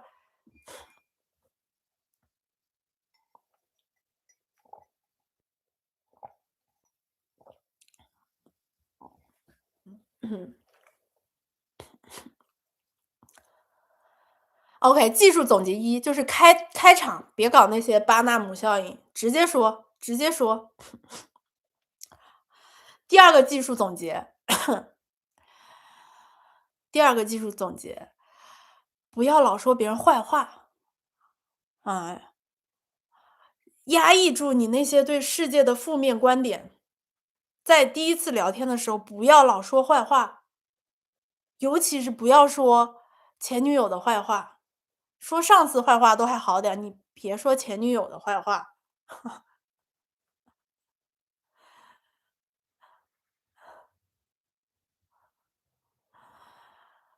或者我觉得就是人就不应该说别人坏话，你知道吗？就是说别人坏话等于说自己坏话。然后第三件事就是搭讪的时候，我们主要要做的事情不是展现自己，不是展示自己的能力，不是展示自己多么有魅力，自己去过多少个国家旅游，自己这个年收入是多少，自己有车，自己有 mansion。搭讪的时候不要去急于展现自己是一个很强的人、很厉害的人、很有魅力的人，而是要去聆听对方。就是你的关注点应该放在对方对什么话题感兴趣，对方想听什么，而不是自己在那侃侃而谈，然后只聊一些自己感兴趣的话题。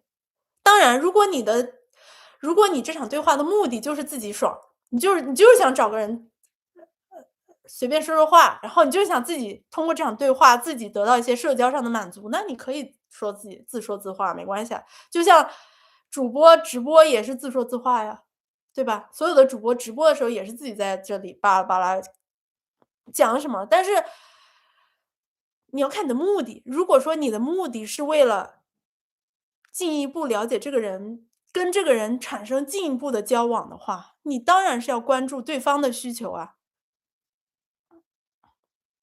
做人要低调谦虚，我也不觉得做人要低调或者谦虚，脾气可以说上司坏话。我不觉得，我个人是不觉得做人100%要低调谦虚。我也不是说只讨论自己、展示自己强是一个很不好的事情，只是我觉得从目的的角度来讲，你的目的是要跟这个人进行交流，并且最终留下联系方式，以后还有交往的话，为了达到这个目的，你第一场对话的时候就不应该只围绕着自己在那侃侃而谈，我觉得是这样的。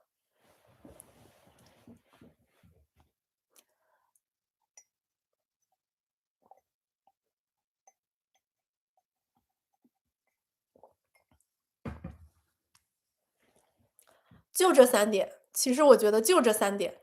啊，还有第四点，就是不要不过我看好像看我直播间的人都挺单纯的，大家都没有研究过这个 PUA 的技术，反而是我比较了解。你们都不了解，我真是很震惊，我以为大家都会看这些。原来我才是那个天天想 PUA 别人的人，所以我才会天天刷到这些东西。然后第四点，我觉得就是少看网上的那些感情大师的这个教程，你们知道吗？他们都没有用户反馈的。你想想，他们给你们说一个这个技法，比方说不经意的肢体接触，对吧？不经意的肢体接触，还有什么欲擒故纵，还有什么要成为西格玛男人，女人才会爱你。我知道为什么我知道这些了，就是因为上次直播不是有人提到西格玛男人，我就去搜了一下，然后就老给我推这些，我就看了一下。别信那些呀，朋友们，那越看脑子越不正常，越看脑子越不正常。我说真的，这老哥我感觉就是这套东西看多了，看多了，就我感觉他在应用，他在强行的使用某些技法，在我身上强行使用一些技巧。那么虽然说我是知道他在干什么的，就算是一个不知道他在干什么的一个正常的女的，哎，我可以100%保证这些技巧也没用，只会让别人厌恶。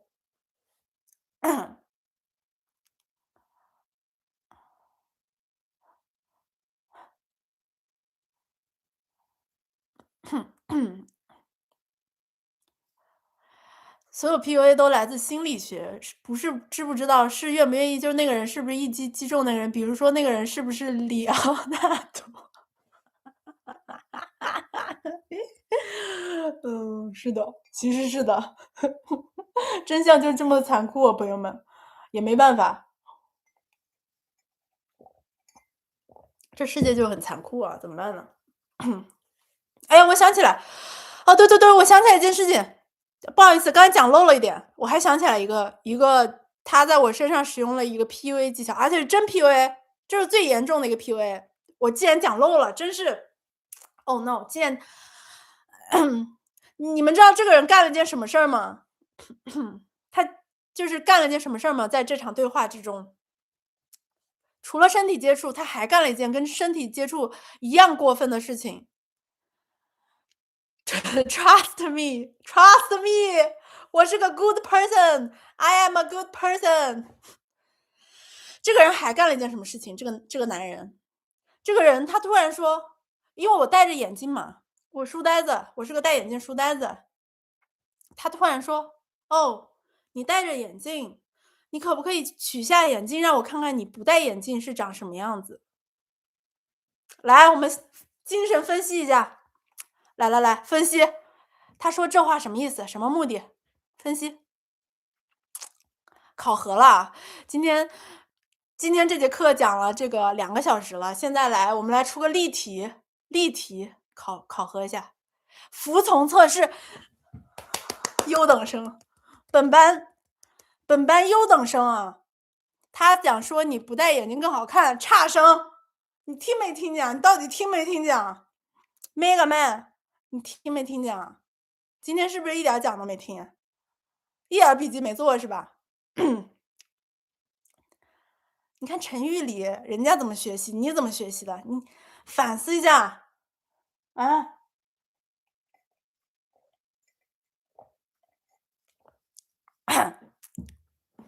反思一下啊！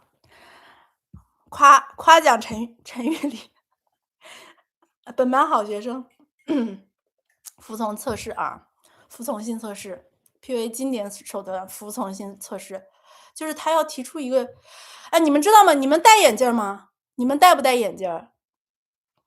你们戴不戴眼镜？有人戴眼镜吗？戴眼镜扣1，戴眼镜扣1，戴眼镜扣1。哎呀，戴眼镜扣1。现在我发现现在我服从性测试没人理我了。上次叫人扣1还很多人扣1呢，今天没人理我了。主播对你们使用了 PUA 技巧，服从性测试，你们被 PUA 了，朋友们。哎呀，别扣啦，扣1的都是被 PUA 了，反思一下，你们不能这么轻易的被网上主播 PUA， 反思一下，你们太容易被 PUA 了，危险，以后被请了，不要 PUA 啊，不要被 PUA， 危险啊，危险。服从性测试，他就是戴眼镜的人，我们应该都知道，就是我们戴眼镜的人有点死鱼眼，对吧？其实说实话，当然我是可以取掉眼镜给大家看一下的，因为我有时候也会戴隐形眼镜嘛，所以取眼镜对我来说其实并不算什么很害怕的事情。但大部分戴眼镜的人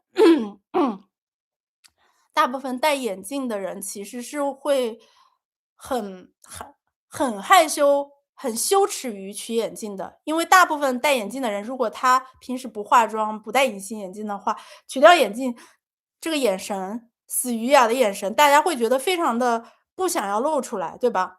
你们戴眼镜的同意吗？同不同意？就大部分戴眼镜的人，你让他把眼镜取掉，这个是一个很让对方羞耻的事情。所以他让我取下眼镜轻微的加一 no。同意吧？戴眼镜的人100%同意我。你们都知道戴眼镜的人，你如果突然让他取下眼镜是个什么感觉，包括你就是近视程度比较深的人，取了眼镜你眼前一片模糊，你会非常没有安全感，你会让自己进入到一个非常没有安全感的状态下。就我们不谈那些外貌之类的东西，就是让人很没有安全感。那么让一个戴眼镜的人取眼镜，并且他还加上后面这一句，看看你不戴眼镜长什么样子。这是一个非常典型的服从性测试，因为这个事情，你说它是性骚扰，它又够不到那个 level；你说它是骚扰，它又不是骚扰；你说它充满了恶意吧，你又没办法证明。因为不戴眼镜的人，因为这个就只有戴眼镜人能理解，不戴眼镜人他不理解，属于是那种有苦说不出的一个东西啊。那么你们猜一下，当他说出了这句话，当他提出了这个要求，主播干了什么？猜一下我会怎么办？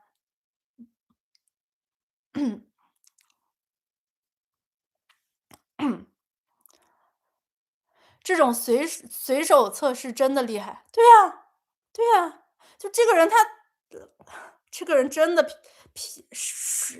这个叫什么？熟读 PUA。这个人他随手就是一个 PUA 技法，所以为什么我说他是真的在拿我做什么实验？让他把假发拿掉。哎呀，我咋没想到这招呢？你咋不早说呢？你前年咋不告诉我呢？你太机智了，天呐，这个是比我更好。OK，主播乖乖的拿下眼镜了。是的，我乖乖的拿下眼镜了。为什么？因为呢，我想看看，因为我第一次就是 PUA 这个事情啊，我在网上有所了解，但是我第一次经历这种事情，我如果直接拒绝的话，我就错失了一场看好戏的机会啊，朋友们，多么千载难逢的好机会呀！我们要看戏呀，我们要看戏，我们看这个熟读 PUA 技巧的男人，哎呀，他葫芦里面在卖什么药，他到底想干什么，对吧？他让我取下眼睛，他说：“你能不能取下眼睛？”他期望主播有什么反应呢？他肯定是期望主播说：“哎呀，人家害羞，人家不想取眼睛。”或者说他期望主播取下眼睛之后，然后呈现出一种很害怕、那个害羞的状态，对吧？然后他说：“你能不能取下眼睛？”我直接就这样。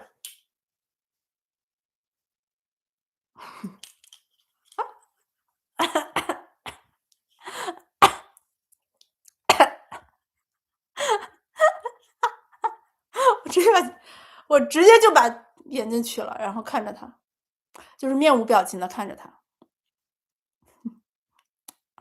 直接把眼睛取了，面无表情看着他，然后他当场就他可能没有想到我的反应会这么迅速，且我完全不存在一种娇羞的状态，我很平静，我没有任何的情绪。然后这个人他呆了，就是这个结果对他愣住了，他 frozen 了，他可能就是没有想过会是这种结果。也许他以前其实在别人身上进行过这种测试，因为他太熟练了，这个人太熟练了，朋友们，谁见过这么熟练的呀？随手就是一个服从性测试。然后呢，他呆了一下，他呆了1秒，然后他说：“哦。”他甚至夸不出来，你们知道吗？因为主播呢，我说实话，我真不是什么美女，我肯定不是什么美女，而且我当天呢，我当天就是，呃，我当天没化什么妆，这应该是只用了一层粉饼，所以其实脸还没有今天的妆重，今天其实是化了底妆的。就一取，他甚至可以看到我这个眼镜框这里卡粉的地方，你们知道吗？就是取了戴眼镜的化了妆，然后戴眼镜取掉眼镜，这个地方是一个很惨不忍睹的情况。你们肯定不懂，因为你们没有戴眼镜化妆的。他夸不出来，他甚至连客套话他都说不出来，他甚至没有办法说一句“你不戴眼镜也挺可爱的”，说不出来。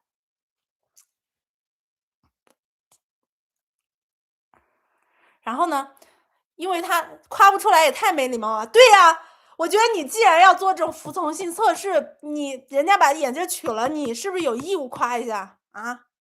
你太没礼貌了，这人气死我了，气死我了。然后他说，就是他夸不出来，但他确实也觉得尬了。他说：“哦哦，他说哦，我能踹一下你的眼镜吗？”他说：“我能戴一下你的眼镜吗？”就是这一段特别尬，然后这一段的尴尬，你们知道吗？我是一个不怕尴尬的人，我是一个不怕尴尬的人，而且呢，我是在用尴尬惩罚他，我其实是在用尴尬惩罚他啊，因为你叫我取眼镜，你想让我尴尬来进行你的服从性测试，那我就要报复你，我就要用尴尬来惩罚你，我要让你成为最尴尬那个人，对吧？一报还一报，以牙还牙。啊，以牙还牙。我们讲究一个以牙还牙，朋友们，用尴尬对付尴尬。然后我就取了眼镜，他就很尴尬，他说：“哦。”他说然后他下一秒他说：“我能踹一下你的眼镜吗？”他说：“我能试一下你的眼镜吗？”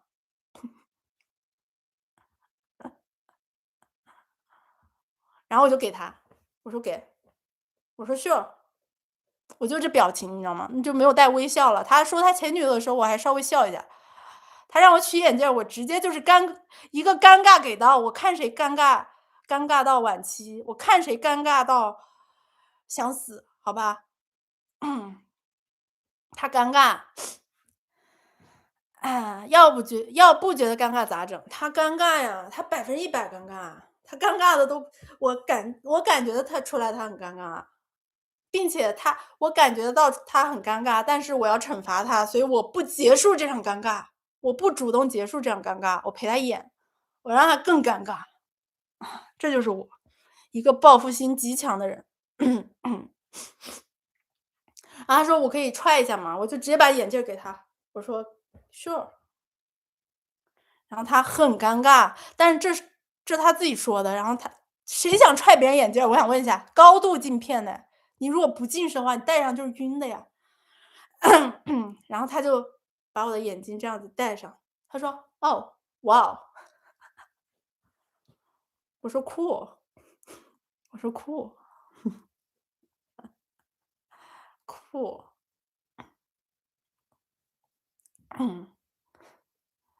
你这故事说编的多夸张，不是编的，不是编的，我哪儿编得出来这种故事啊，大哥？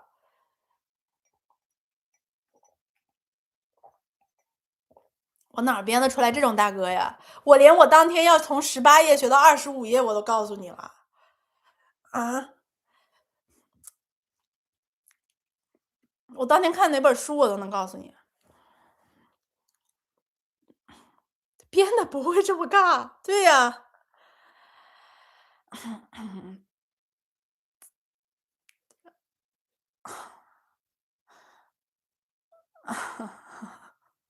挺尴尬的，挺尴尬的。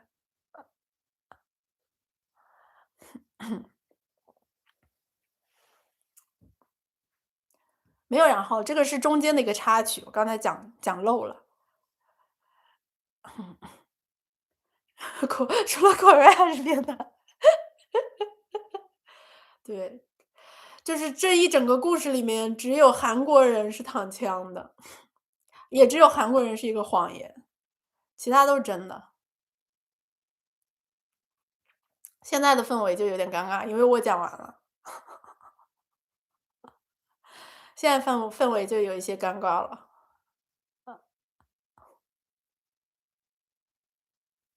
这故事到底整个故事多长？好像花了一整天，好像他跟我唠也唠了2个小时，我都觉得我英语还挺好的，因为其实我并没有跟英语母语的人聊过这么久的天儿。我觉得义务制教育的这个英语学习啊，还是有点用的，你们知道吗？我都多少年没学过英语了，我那个时候，我都多少年，我高中毕业就没学过英语了，我竟然还能听懂他说他女朋友的坏话。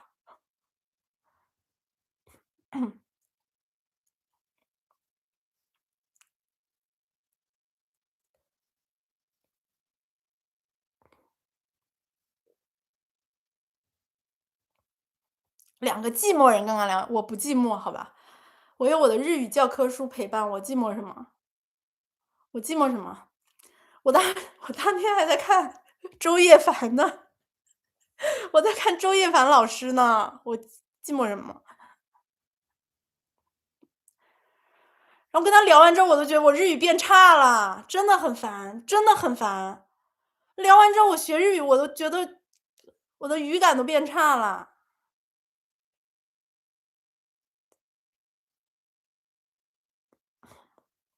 他应该早点来的。我说实话，他如果早点来，我其实是非常 welcome 的，因为我早些时候，在我考日语 N2之前，我是要考这个英语的托业考试的，因为我英语很差。托业对于英语好的人来讲是一个非常简单的考试，但是对于英语差的人来讲，托业是一个就是有难度的考试。所以我其实有段时间是在学英语的。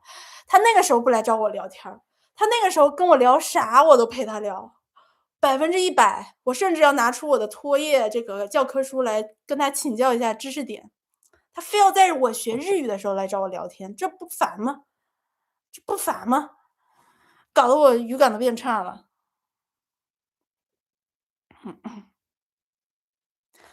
在日本用英语搭讪也相当有自信了。对啊，而且我觉得这个人就是非常之高傲，他凭什么觉得在他还不知道我是个中国人之前，他凭什么就是 suppose 我会日语？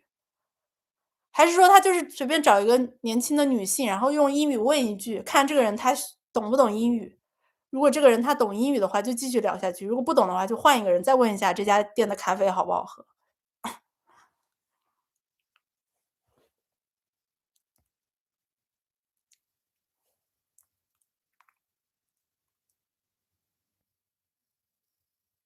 好了，讲完了，今天故事讲完了，大家给这个故事打几分呢？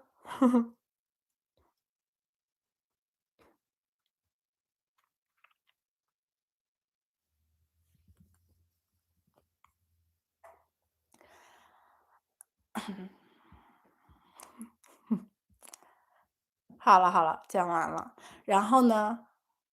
然后呢？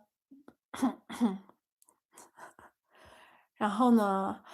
下周不想直播了，下周想放假，下周末不想直播了。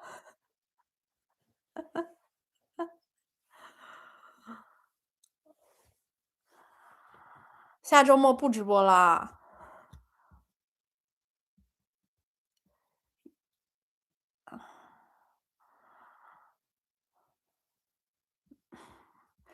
下周末不直播也是 PUA 里面的一个小技巧，朋友们，知不知道？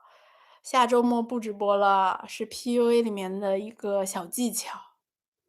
欲擒故纵，成为西格玛女人的第一步，不直播。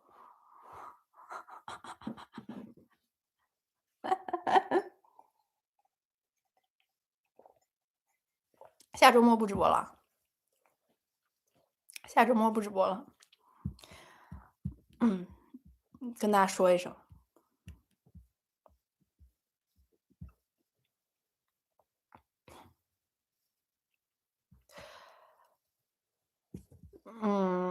因为我在想要不要剪一个这个用直播的这个素材剪视频，因为我觉得挺有意思的。但是我没有时间剪视频，算了算了算了，不剪了，太麻烦了，哎，太麻烦了，我还要搞装修呢，太麻烦了。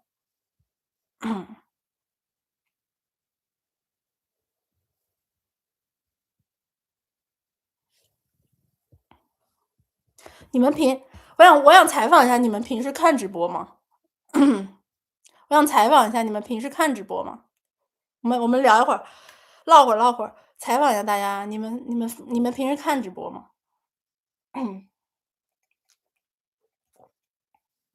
你们平时不看直播，只看我的直播，是这样吗？今天第一次看，真的吗？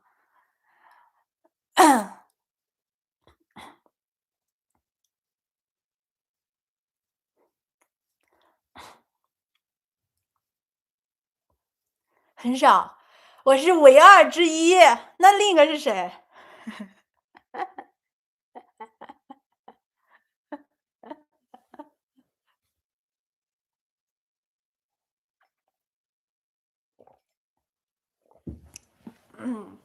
其实我觉得直播挺有意思的，真的。我觉得直播吧，就是我觉得有些人对直播有一些偏见。我觉得直播这个事情，好像有些人有些偏见，你们觉得吗？其实好像很久以前我对直播也有一点偏见，我会觉得就是感觉直播的主播似乎都是为了讨好观众而直播的，对吧？那一旦这个行为成为了一个嗯讨好的行为，那么它就不存在主观的就是主体性了。好像这件事情就是一个没有主体性的、没有主观意志存在的，纯粹是为了服务别人而存在的行为。然后呢，上次直播，哎，我想起来了，我们来聊点深奥，不是深奥的，我们聊点那个沉重话题，好吧？我们聊点，现在通知，紧急通知，主播现在开始沉重了。主播是一个很沉重的人，很严肃，很严肃。主播是一个很沉重的人，现在开始沉重起来了。如果大家想开心快乐，现在退出直播间，因为现在开始严肃了，沉重了。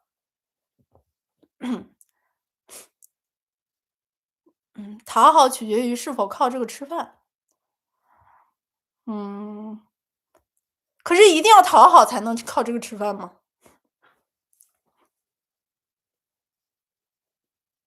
把这个当工作讨好是必须的，好像是，好像确实有这个道理。好像那些，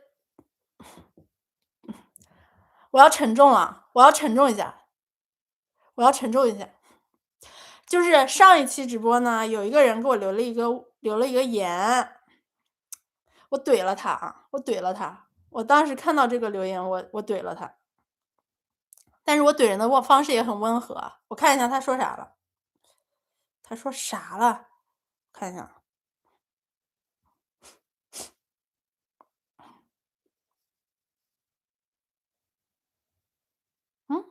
找不到了，又有奖励了，不是，这不是奖励，不是，是因为这个人给我留了这个言。虽然我当时是稍微有点生气，然后怼了他，但是呢，我现在不是想怼他，我现在只是想分享一下我看到了这个留言之后产生的一些思考，然后我觉得这个思考的过程也非常的有意思，然后就是可以跟大家讨论一下嘛。因为我们说搭讪，当我们聊 PUA 搭讪的时候，我们也需要被搭讪的人来给一些这个产品反馈 feedback 改善意见，对吧？那我们这个主播呀，也需要一些我们对直播的这个理解，也需要跟直播的用户、观众来沟通交流一下嘛。不是奖励，就是交流呀，communication。我觉得 communication 是一个很有意思的事情。直播不是为了吸粉引流吗？不是啊，直播才几个人看呀，大哥，吸什么粉引什么流？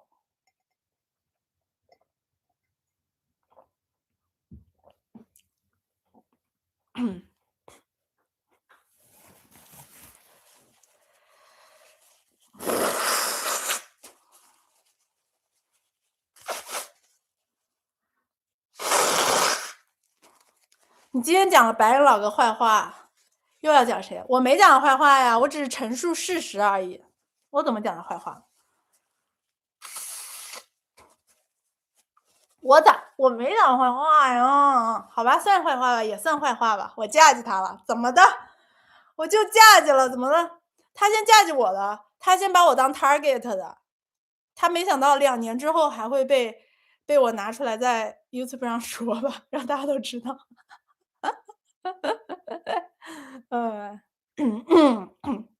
OK， 这个留言是这样说的，你们别，我看我下面有人吵起来了，别吵架，别吵架啊！莫生气，莫生气，就当胡萝卜在演戏。阿弥陀佛啊！就是这个人说，主播是鼻炎还感冒？不是，我是对观众过敏，我只要一直播就这样。我不直播的时候不流鼻涕。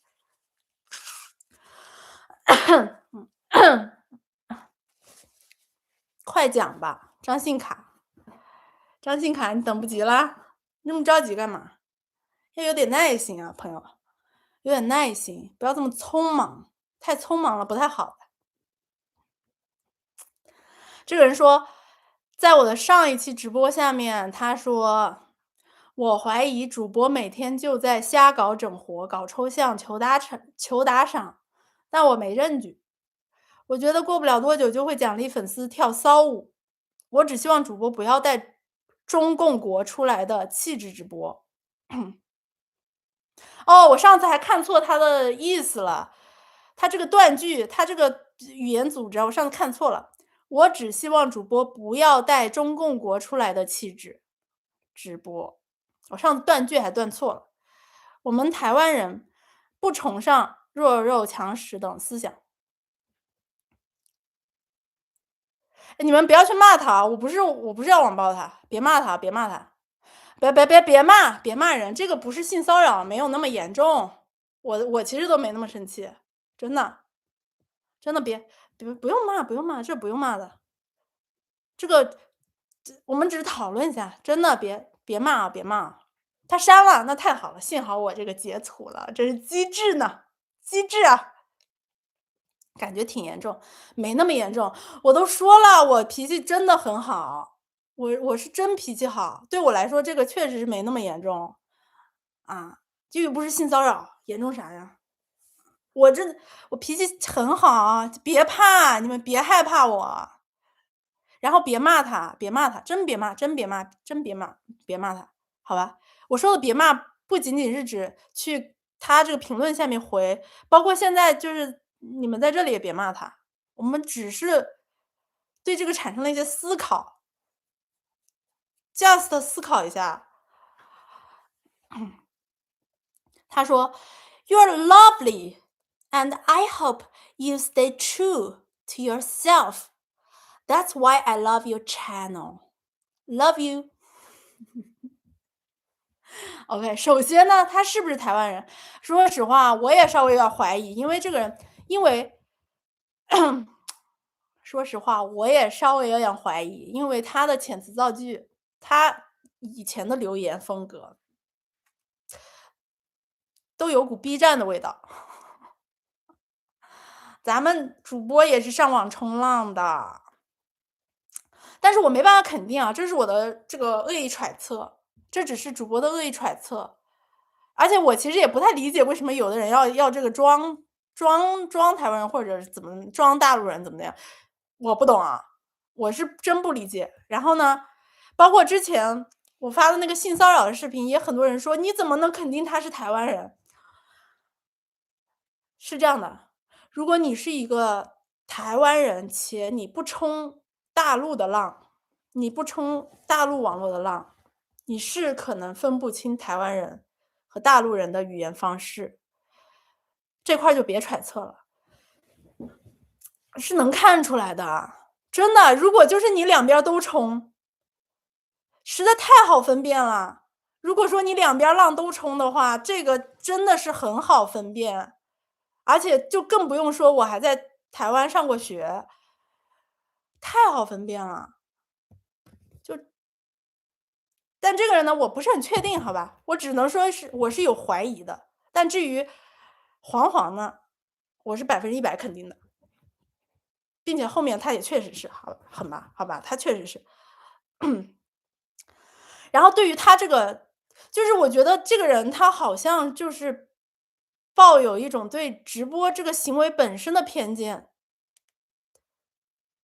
就他可能甚至都没有看我直播在干什么，他只是看到我这个直播有一个回放出来了，他就要在下面说直播是一个不好的事情，你直播你就是在讨好观众，如果观众对吧？然后你就会过不了多久就会因为讨好观众而越来越讨好，然后来跳骚舞。对啊，台湾人不会说骚舞这个词啊，我感觉。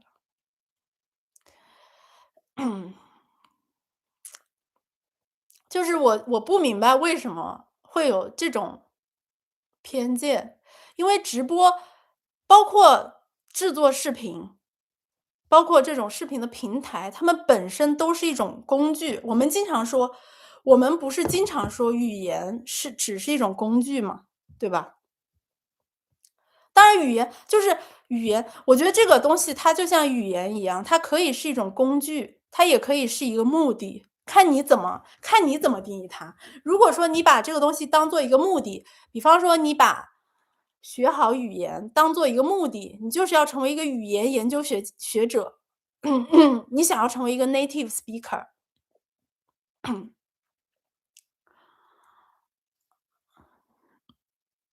对吧？如果说这个是你的目的，你的直播你就是为了嗯，你就是为了谋生的话，那可能会存在一些讨好的倾向。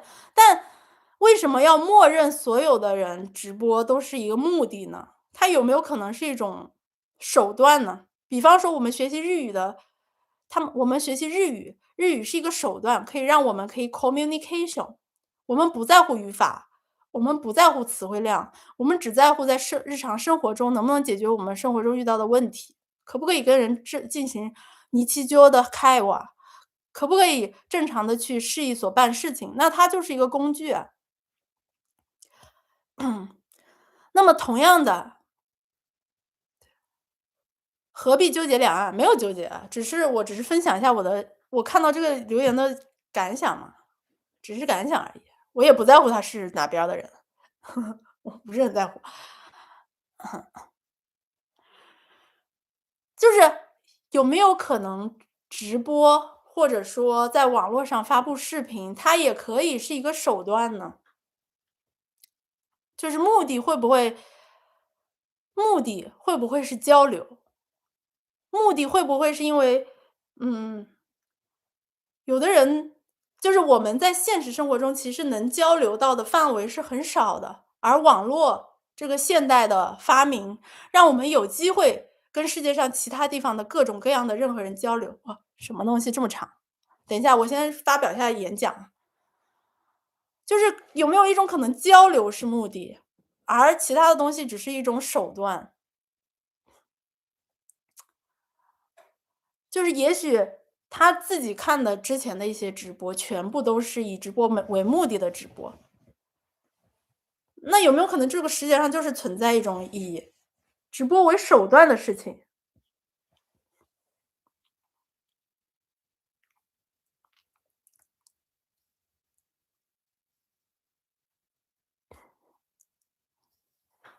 等一下，读一下留言啊，好长啊，好长啊。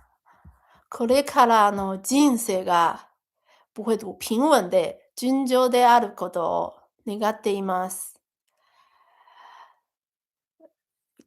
哎，一昨日怎么说来着？さて我忘记怎么读了，下次那个括号给我打个平假名，让我念一下行不行？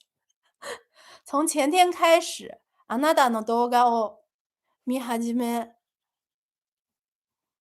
2番連続で眠られず、遗弃你全编哦，咪，糟了糟了，主播的日语水平要暴露了，我要学习日语了。这样，下周不直播，再下周我们日语直播，好吧？只能说日语，没有人能说中文，只能说日语。全編を見終わりました。明日は仕事ですが、正直なところ、今一番心配なのは、1ヶ月後に解雇されること。どうやら状況は、どうやら状況はないないようです。嗯嗯，等一下，等一下，这位朋友你还在吗？这位朋友，こんにちは，こんにちは，不对呀，你刚才不是说你刚才不是说中文的吗？等一下，等一下，这位朋友，你出来一下，给钱的这位朋友，我记得你刚才说中文了呀，我还点名了呀，你咋突然说起日语了？你行不行？你人呢？出来，出来，我安慰你一下，你出来。9944，出来，你在 PUA 我。9944，9944，你在测验我，是不是测验我的日语水平？我就说我怎么读不懂呢？用一些生僻字，是不是翻译软件翻译的？你9944打赏，9944人呢？就记错了，9944。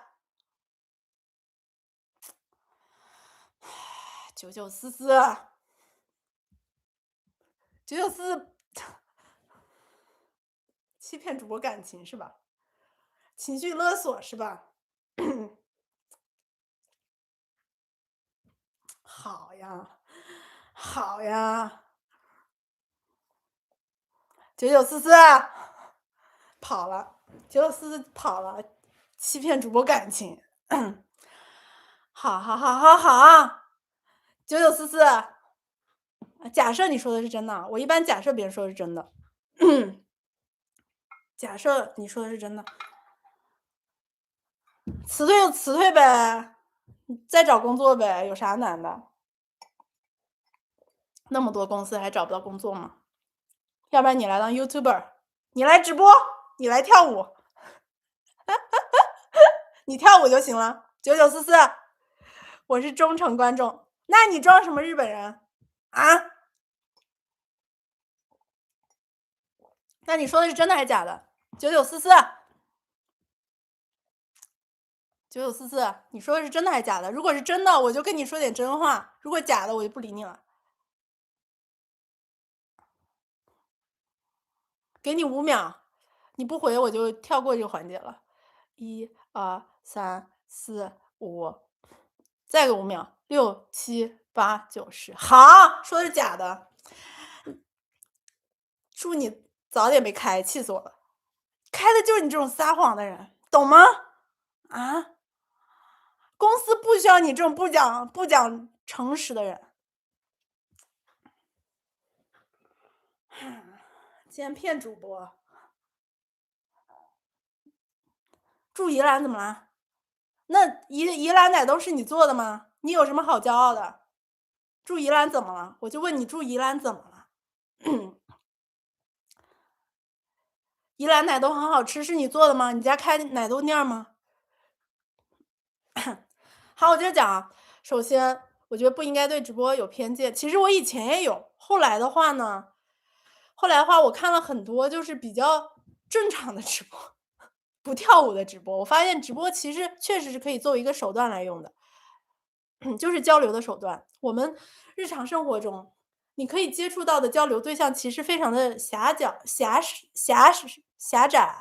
而且呢，我觉得就是日常生活中你可以接触到的那个圈子其实是很大程度上固定化的，不是吗？就是每个人的生活圈子其实是有一些固定的，都在一个壳里面。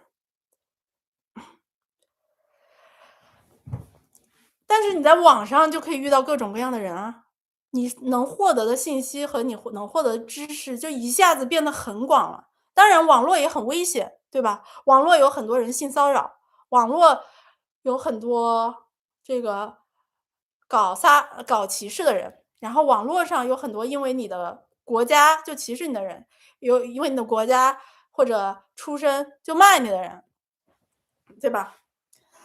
网络很危险，但是同时呢，网络又给了我们一个交流的平台，让我们能更广泛的获取到各种观点，我觉得这一点是非常非常吸引人的一件事情。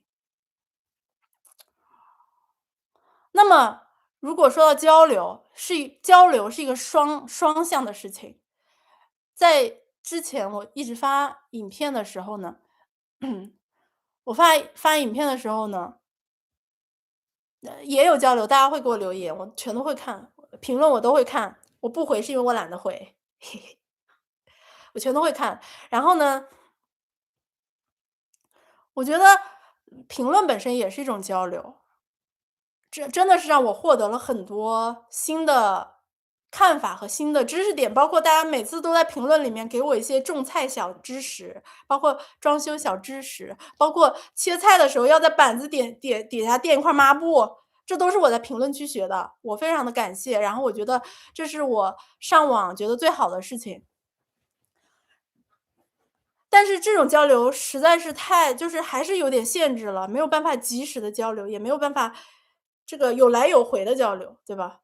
然后直播它是一种更能够有来有回的交流形式，因为你说出一句话，别人就是你们立刻就可以给到反馈，那我就可以看到这些反馈来立刻修正我的正在要说的事情。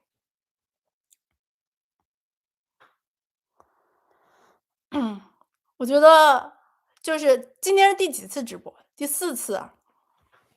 第四次直播了，我觉得感觉很好，感觉很好。我觉得直播能获得的交流的感觉，其实跟现实生活交流感觉是不太一样的。一方面是因为在现实生活中，你跟别人交流，就像刚才我说那个白男一样，他只聊自己的话是不行的。我现实中生活中跟别人交流的时候，确实也不能只聊自己感兴趣的事情。比方说对直播的看法，我现实生活中认识的人根本对直播这个事情就根本不在乎，根本都不知道直播是啥，YouTube 没有人看的，没有人在乎这件事情。那你如果想跟别人探讨说什么大家对直播的偏见呐，对吧？直播究竟是目的还是手段呢？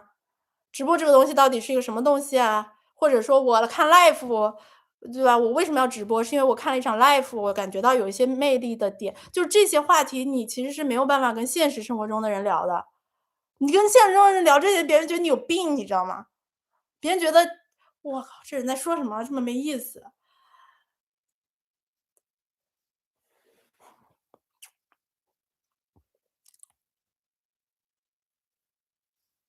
确实，我以前也不看直播，我以前不看直播，我以前不看直播，我就是最近，突然觉得直播有点意思。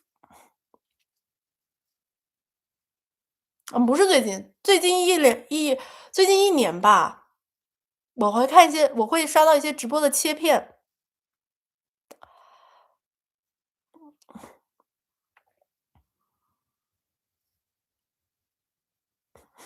好，这是我的第一个思考，这是我的第一个思考。然后我还有第二个思考，我还有第二个思考，我觉得特别有探讨的价值。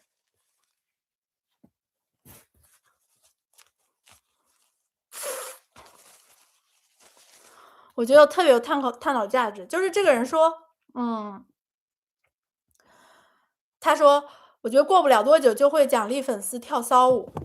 就是很明显他认为就是跳舞这个事情是一个奖励粉丝的骚的事情，是一个不好的事情，是一个有一些上不了台面的事情，对吧？对吧？那么为什么？请出题。为什么跳舞这件事情会被摆在一个这样的位置呢？你们想一想，跳跳舞这个事情为什么会被摆在一个令人羞耻的位置呢？你看，我们的词语啊，它本身心术不正，不讨论它心术正不正，就是他这种想法其实也是一个比较普遍的想法。说实话，确实是啊，确实是啊，他他也我们不讨论他心术正不正，我们也不讨论他的观点的对错，我只是在通过这个引发了一些思考，我不是评价他，就是为什么跳舞和唱歌是不一样的呢？为什么我唱歌没人说我？你大概率没有看过擦边舞，那为什么跳舞可以擦边，而唱歌不可以呢？你们有没有想过这个问题？跳舞为什么可以擦边，而唱歌不可以擦边呢？就为什么跳舞和唱歌会在现代社会被摆在不平等的位置吗？你们想想，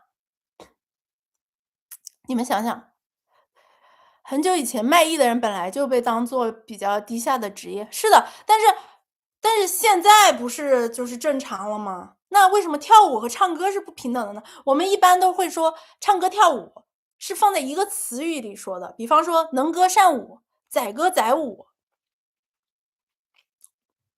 就是我们说到唱歌就是跳舞，这两个东西它应该是平等的呀，它应该是平等的呀。为什么跳舞就是一个不好的事情，然后唱歌就没关系？跳舞有画面，那跳舞会是一个不好的东西，可以成为一个不好的东西，是因为跳舞有身体的展示吗？是因为展示了身体吗？跳舞，跳舞在古老的时候本身就是求偶的方式，那唱歌也是啊，唱歌也是啊，那唱山歌一来回的也是求偶啊。跳舞有一部分身材的展现，有道理，有道理。你们知道吗？我之前去那个少数民族，就是草原上面蒙古族那边玩，然后呢，然后就是少数民族，他们就是载歌载舞嘛，他们又唱歌又跳舞，然后他们展现出状态，就是他们唱歌和跳舞是完全不羞怯的，这件事儿是一个非常正常的事情，完全放得开。我就觉得这种状态其实是非常令人羡慕的一种状态和这种评价方法。就是你们不觉得我们很多东西都会让人产生羞耻的感觉？比方说跳舞，比方说唱歌，就不擦边啊，就普通人，我们不聊擦边，就普通人让你在让你在这个人前跳段舞或唱个歌，就其实挺羞耻的，包括主播唱歌也挺羞耻的，对吧？就为什么我们会觉得羞耻，而少数民族不会觉得羞耻呢？我们这种莫名其妙羞耻到底从哪里来的？包括大家对着镜头可能都会有镜头恐惧症，对吧？如果我觉得镜头对着你的话，你可能就不敢说话，或者说你说话的语气和语调可能跟平时就不一样了。那为啥呢？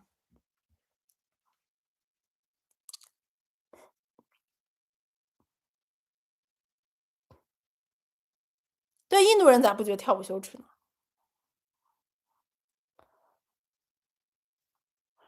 对，然后我就在想为什么会这样？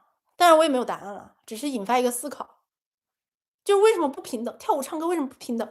然后呢，当然我也是有想嘛，跳舞它可能是有一定的身材的展示，跳舞有身材的展示，才会造成了这种跳舞可以擦边，唱歌不能擦边的问题。那身材身材的展示能擦边，身材展示能擦边的话，是不是还是一种性别导致的差异？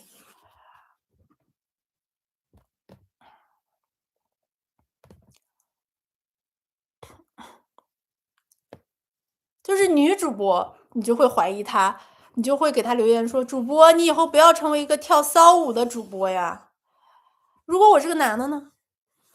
啊，如果我是个男的呢？他是不是就不会怀疑我会跳舞了？他只会说你不要像护城风那样天天那个啥，对吧？他可能会说这个，他就不会说你不要跳骚舞。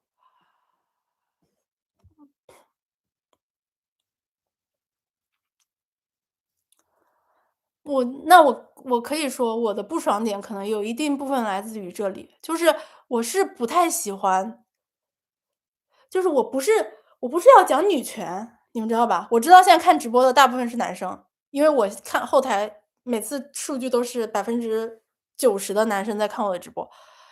就是我是不是很我不是想打女权，OK，但是其实你们可能会不太理解我这种不开心的点在于哪里，在于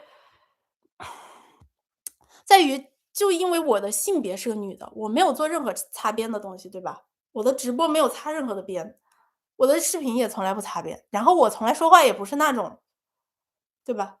当然我觉得擦边主播他们擦边也没啥问题，又不违法，擦就擦呗。他们擦他们的，我是觉得我没有做这件事情，且我没有这个倾向。为什么仅仅是因为我是一个性别女的人类，仅仅因为我的性别就要对我下这种判断呢？这种推测、这种揣测呢？理解不了，但我支持你的感受，感谢你支持我的感受，谢谢，欢迎主播再回来我们台湾哦，宜兰哦，我是女生，谢谢，太开心了，有女生看我直播，唉。就是我知道，在网上说这种话题其实挺危险的，男生、女生、男人、女人。但是我就是想分享一下嘛，因为看我直播确实大部分是男生，你们可能真的不理解为什么女生有时候会突然比较愤怒。我已经算是比较脾气好了，说实话。但我依旧会觉得有一些愤怒，是因为我觉得你为什么仅仅单凭性别来产生这个判断呢？哪怕我真的有这方面的倾向，对吧？哪怕我真的有过这方面的倾向，我哪怕真的有过这方面倾向，你做这个判断，你说，哎呀，主播你要保持初心啊，你别擦边儿啊，我都会觉得啊，OK，有道理，make sense。但你不能仅仅就是因为一个性别这一个因素来对我做这个怀疑啊。主播再次强调自己脾气好，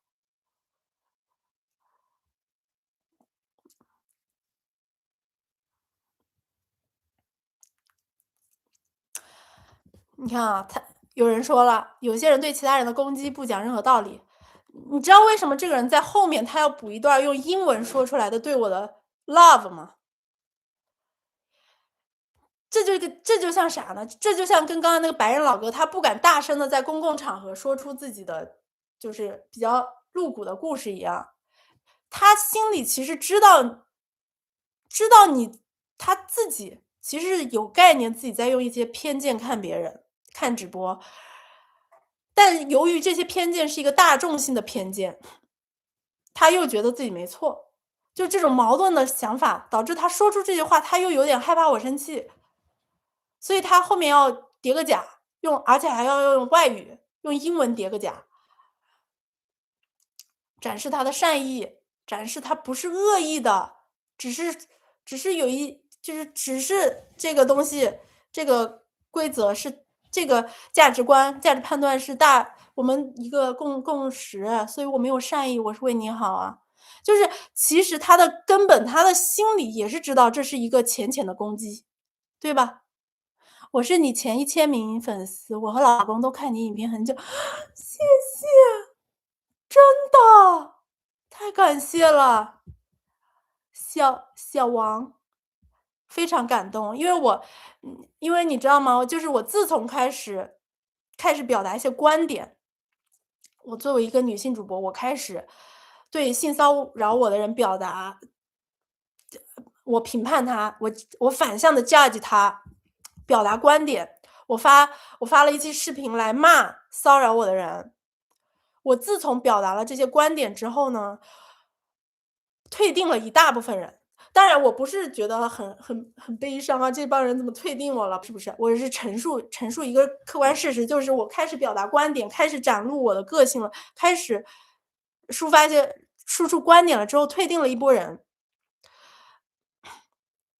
然后呢，虽然说退订这波人我是无所谓的啊，但是呢，其实我有一些担心是，就是我有一些觉得有点伤心的是，我觉得退出的这波人里面可能有一部分是女性，或者说可能有一部分人是年纪比较大的人，你就是比方说长辈，或者说就是年纪比我稍微大一点的人，我觉得可能有一部分人他们接受不了我这种说话方式，他们会觉得不是这跟男女没关系啊，他们会觉得这个人为什么这么暴躁、这么不文明、这么强烈，性格为什么这么喜欢说脏话，所以退订。其实我是稍微有点这个担心的。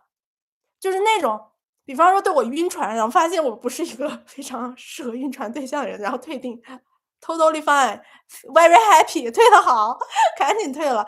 但是如果说有一些长辈觉得我的性格非常词弱一，然后说脏话而退订我的话，我其实是稍微有点伤心的。所以小王跟我说，首先你是女生观众，然后你和你的长辈还有你老公都看我影片，并且你们对我就是这些比较强烈的观点抒发没有反感，我觉得非常感动。我觉得非常感动，然后我觉得非常开心，十分的感谢。如果我不直播的话，对吧？如果没有今天这场直播的话，我是不会知道我是啊？你是长辈50岁了，啊？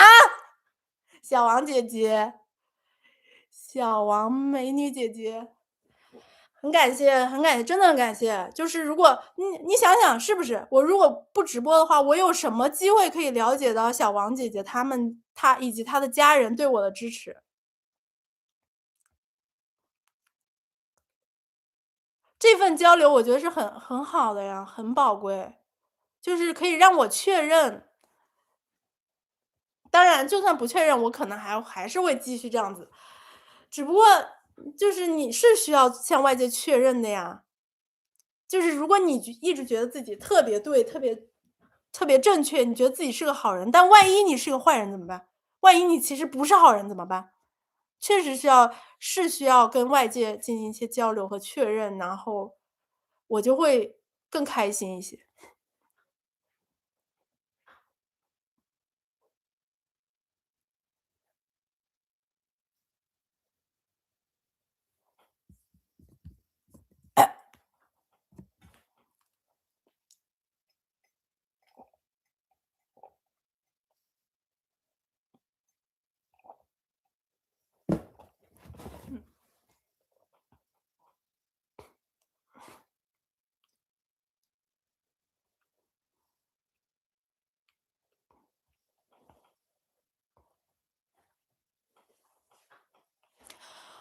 找到自己同温层群体，对，是的，我觉得什么样人就吸引什么样观众，真的，什么样人吸引什么样观众。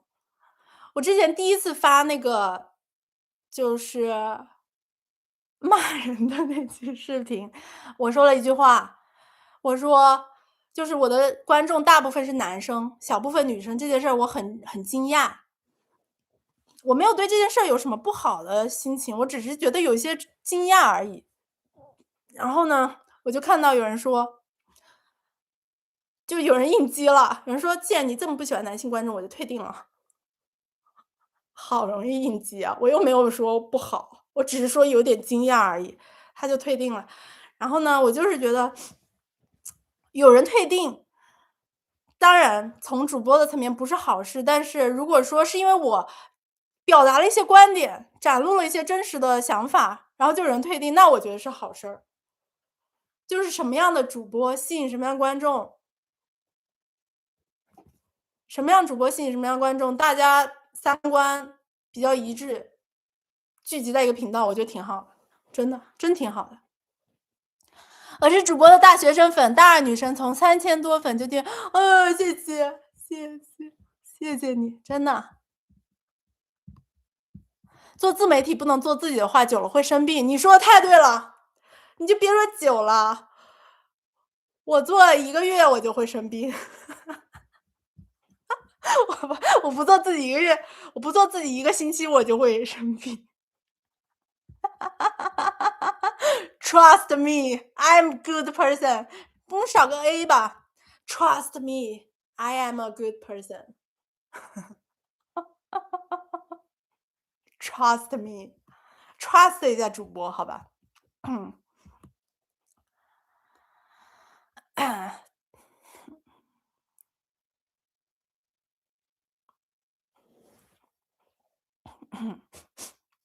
有没有可能因为你的影片一开始就是在日本买房子，自己动手改造，这些大部分是男人爱看？是啊，是这个原因啊。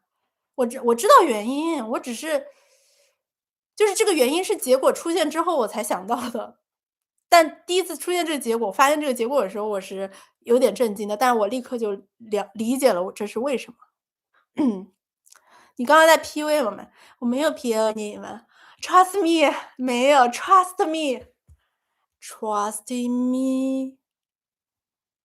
你们听过这首歌吗？哎，好歌分享，等一下，等一下，我突然想起来了，好歌分享，有首歌很好听的，有一首歌很好听的，叫 Trust me，一个美女演员唱，哎，有没有人听过？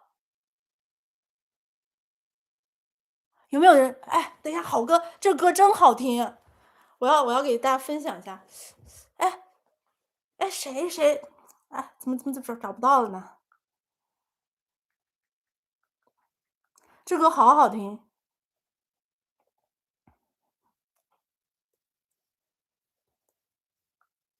斯嘉丽唱的。不是要让我推荐歌曲吗？我这就要给你们推荐一首非常好听的歌曲，但我忘记名字叫什么了。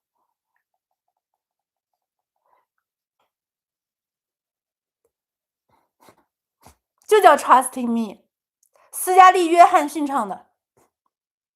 等一下，推荐有没有人吃我的 Trust in Me？ 有没有人吃我安利？上次是不是有人让我推荐歌曲？我现在就要推荐一首。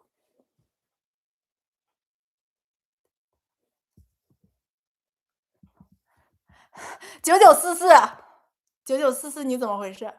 别装，9944，别装日本人，我真受不了，别装日本人，我真无语了。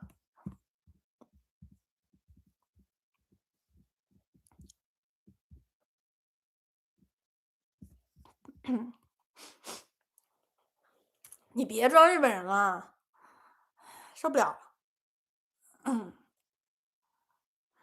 然后我想想，等我还有一个思考没有分享呢，我还有一个思考的，我想，哎，我对那个留言还有一份思考，就是我看那个留言，我想了很多事情，我思考了很多。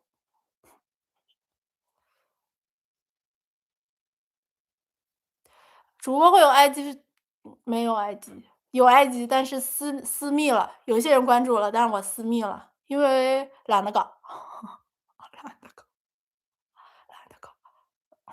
Discord 是什么？Discord 是什么我都不知道，懒得搞，懒得搞，懒得搞。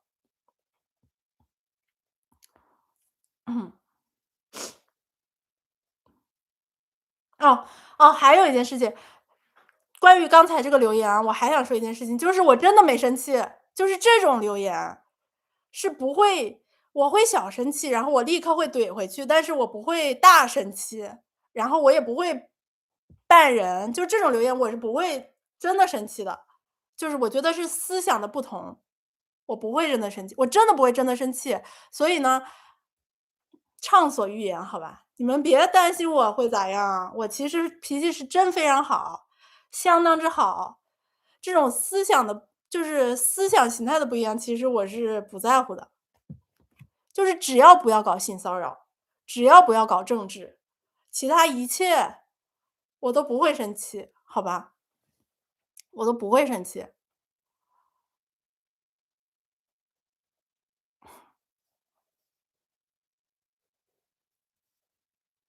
然后就没有了。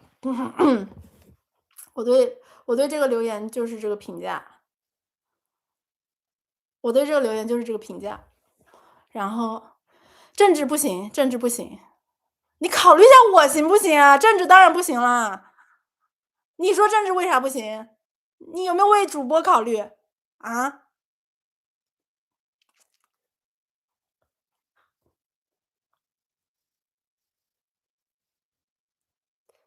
啊，我靠，3个小时了，怎么都3个小时了？好，好，好，我认为今天的主播不是主播穿的还不明显吗？我穿的 Nike，我穿的 Nike 怎么了？很好看啊，这个红色。嗯，好，今天的直播到这里结束了，感谢大家观看。然后下周不直播了，下周不直播了，下下周直播，下周休息一下。而且我觉得没什么好聊的，我不知道聊什么，不知道聊什么。好，今天直播到此结束了，非常感谢大家愿意百忙之中抽空来主播的直播间跟我唠嗑，主播很喜欢跟大家唠嗑，我们下下周再见，拜拜。